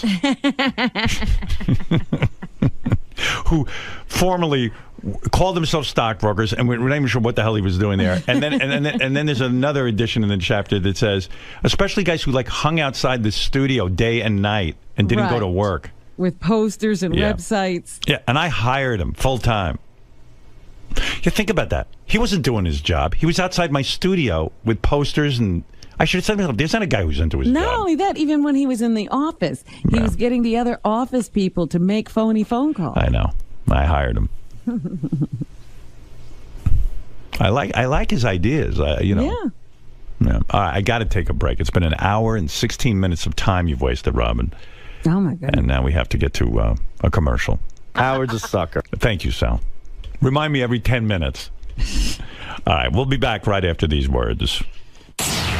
Sal Couture. It's been a long time since I got a beating like that. Sal, why'd you fight back so vehemently? I mean, why were you going back? Because he kept saying it. Are you going to go double or triple check it right now? Yeah, I am. Let's do this. Howard's a sucker. You know what happened, bud? What? If a track is too short, you got to add silence to it. It freaks the CD out. Well, what does the book say? That's why it jumped on Howard's a sucker. That answer, Bigfoot only said 2, so it was 2. This guy writes about how you can be more efficient. Sal, walk me through it if you don't mind. Is the number 3 an even number or an odd number? Does it do that on your player? Yeah. Well, like I said, originally it did, but then when I thought the tracks bled, and when I turned the dial manually, it worked fine, but it didn't. I just thought that when I first did it, and I heard the 2 jump, I was like, I thought that sometimes, if you hit the button too fast, it'll go to the next track. I thought that's what I did. So when I turned the dial manually to track 13, it was fine. So I said, and that's where I screwed up. I didn't realize that it wasn't me hitting the button. It was the track itself was too small. And when the track is too small, it will bleed into the next track on the player. So, I got a new computer for you. Sal, That's awesome. Sal, was it an error on your part then? Yes. By not leaving enough pad time? Yes. That's what I've learned now. That was the problem. Apparently, which I wasn't aware of. Like Richard just made me aware of it. Which, thank you, Richard. That you need a little bit more time. If a track is too short, it'll jump. Sal, at any point did you consider just owning up to it and just even if I did. No, but at the very start of it, just diffusing it and just saying, Howard, you know what? Let me go back. I probably screwed up. I know I screwed up. Just all right. Let me answer that. You probably screwed up. You did screw up. It's too late to go back. The game is over. But you fought him for a while on it. I didn't fight him on that. I said that it was checked, and what happened was when I went to the next track, it worked. So, and then I went through the rest of the tracks, and they all worked. But the problem was the padding issue with the time. That was the problem. Right, but while you were in there, why not just lay down and dive first? I said that for a little bit. I said that in the end. In the end, I said, when I went through it, the track jumped and I turned it manual with the dial. And then all the rest of the tracks played fine. But look at all the pain you went through to get to that. I mean, know. By not diffusing it yourself, you really, I mean, what about the aspects, the other aspects of this segment? I mean, you had him calling you out for possibly using the show. You had Gary piling on. I mean, this hurt. Yeah, it didn't. Felt great. Felt awesome. I loved it. It was great. I think you earned this. Oh, I earned this. Are you enjoying a golden age of busting Sal's balls right now? I mean, the tables have truly turned for the past. I don't even know how to timeline it, but I feel like lately... It's weird because Sal is sort of new to the evolution of the show. You know, he's been here for a while. So, like he's learning things that those of us who've been here for a long time learned a long time ago. Having said that, John Hines really new to the show, and he knows these things. But it's almost like Sal's like Jackie in '92, you know, at the Cordoba Hotel in Florida. They put me up. I didn't know. I just gave him a mention and it was free. Like, these are the things that I understand that somebody offered Sal free service, and I would say that Sal should say to the guy, "Listen, I can't take it free." It's funny. I had something with one of the clients. It might have been like Steven Singer or something like that. And it was a Mother's Day gift. And he said it to me, and I said, "How much is it?" He said, "Don't worry about it." I'm like, no, that can't happen. And so he gave me a price, which is a fair price, and I paid it. But I could have said, "Hey, thanks a lot." And, you know, you got to know you can't do that. Sal, I was starting to ask you before, it seems like Gary's been really dominant over you in recent weeks. I mean, he's really enjoying a golden age in the Sal versus Bowie. Listen, kick them when they're down. That's Gary's thing. You know, that's the Howard Stern Show thing. You know, when you bent over, pick up your teeth, Jason Kappa comes by, kicks you in the ass. That's how the show works. I learned from one of the best. I take that as a compliment. But I'm saying the next time Gary screws up, are you really going to pile on? Just bet your sweet ass I am. Enjoy it a little. Yeah. I feel like that's been lacking a little bit from your end. It's not going to lack been anymore. a little bit too mature. Don't worry about it. That's okay. You know an Iron Man, like how Iron Man had a suit and then the guy made a bigger suit? Gary's suit is his teeth, and my new teeth are the bigger suit. See what I'm saying? These chompers are going to take down those chompers.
Welcome back.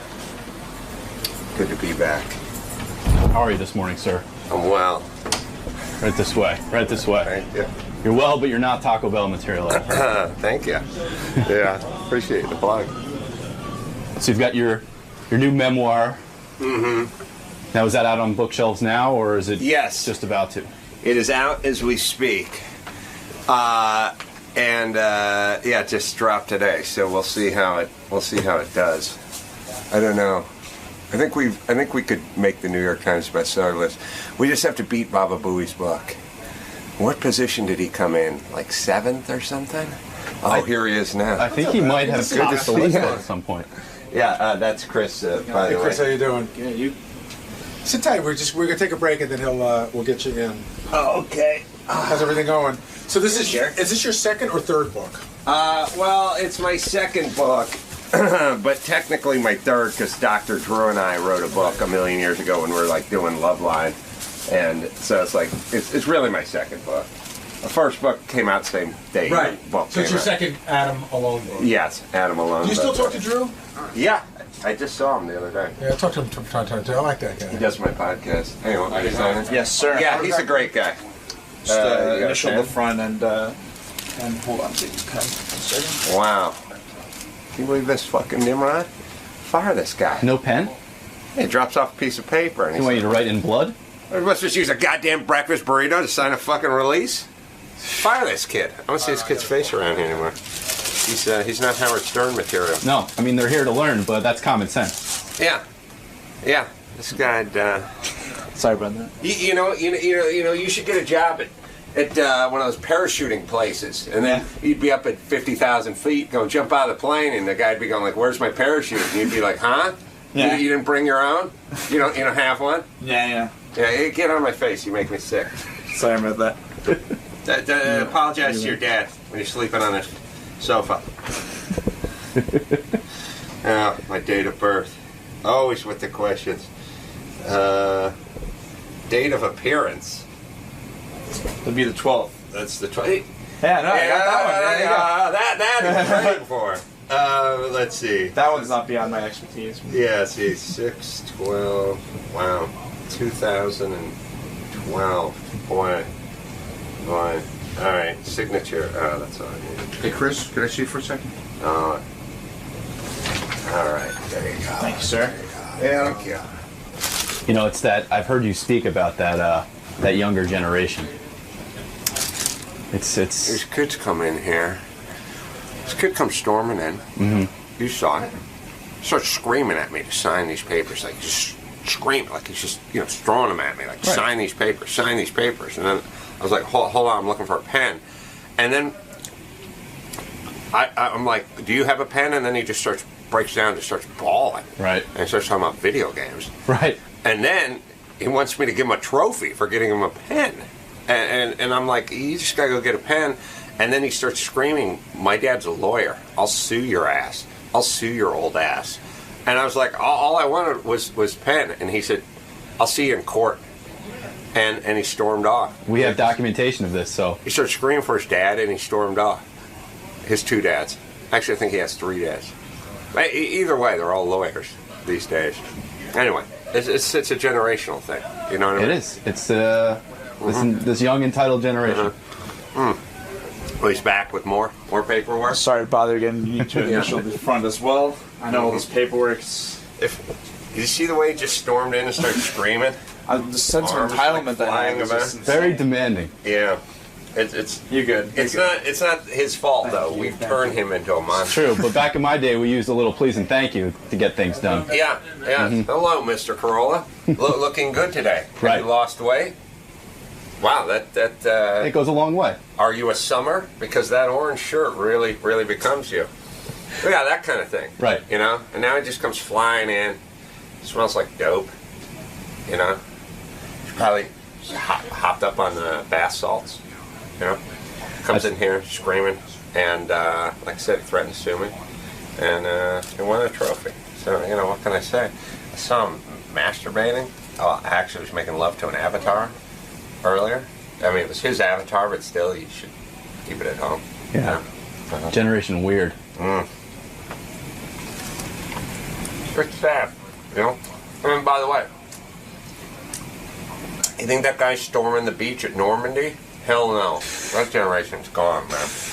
We're lucky he got here on time this morning. Oh, yeah. Imagine if they were in charge of defeating the Nazis. I saw him downstairs when I was coming in screaming at people who were smoking because they were too close to the building. Just, they're all pussies. Well, lucky for you, you're going to enter a studio with a man from a different generation. A guy who gets it. Yeah, Bubba the Love Sponge. That guy's salt of the earth. Right. You know that intern actually is. He's Scott the engineer's nephew. No, I knew I didn't like him. I knew I didn't like him. That's why he reeked of failure and disappointment. And secondhand smoke. Yeah. All right, man. I'll let you finish your breakfast. We'll see you in the studio, sir.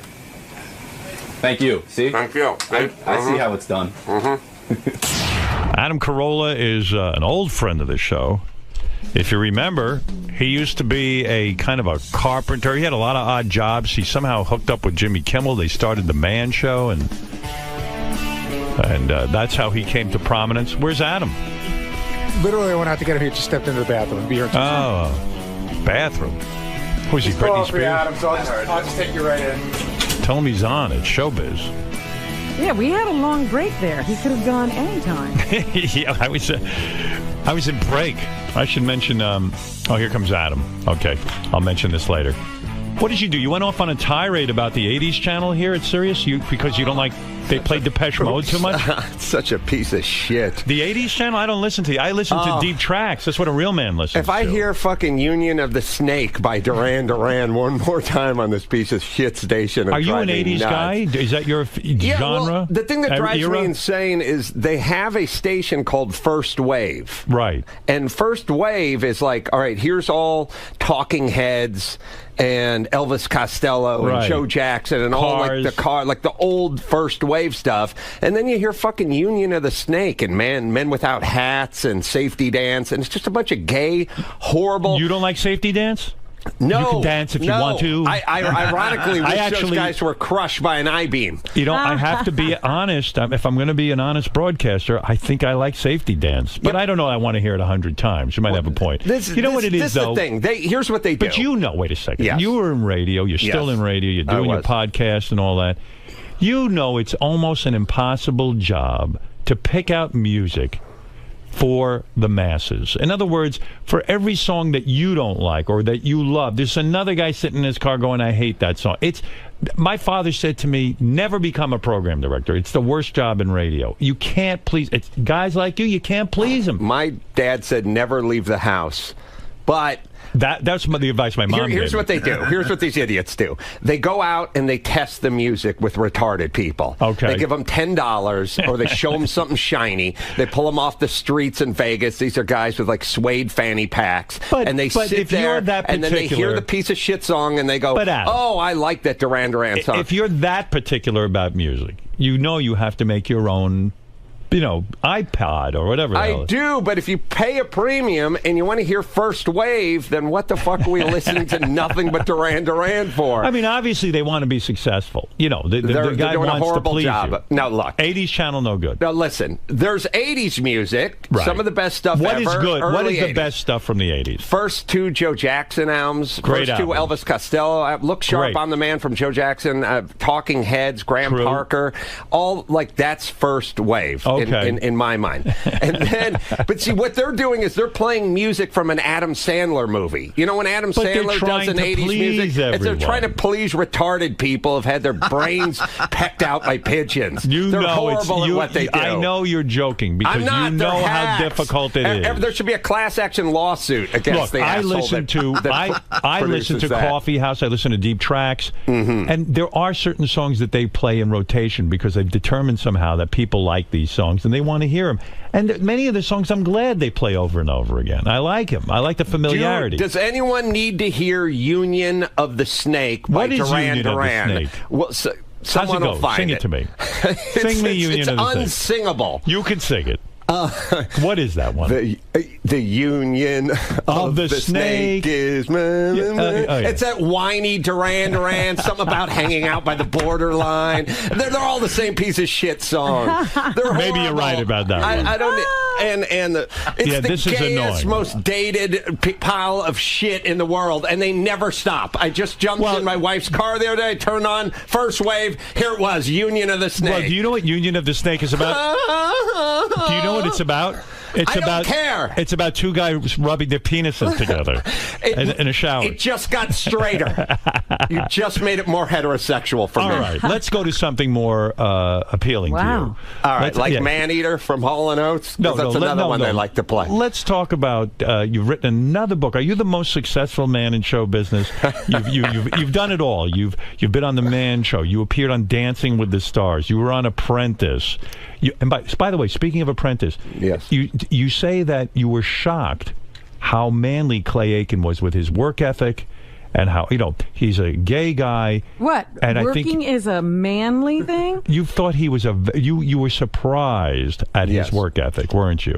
No, I was just surprised at like how tough and tenacious. I mean, look, let's be honest. You have your stereotypes. You think Lou Ferrigno, right, two-time Mr. Universe, that's the guy who's going to be super disciplined and just drinking protein shakes and doing push-ups and screaming at everyone your last easy day was yesterday. Right. And then Clay's going to be like working on his hair and crying and listening to Union of the Snake. Because you believe stereotypes. I don't.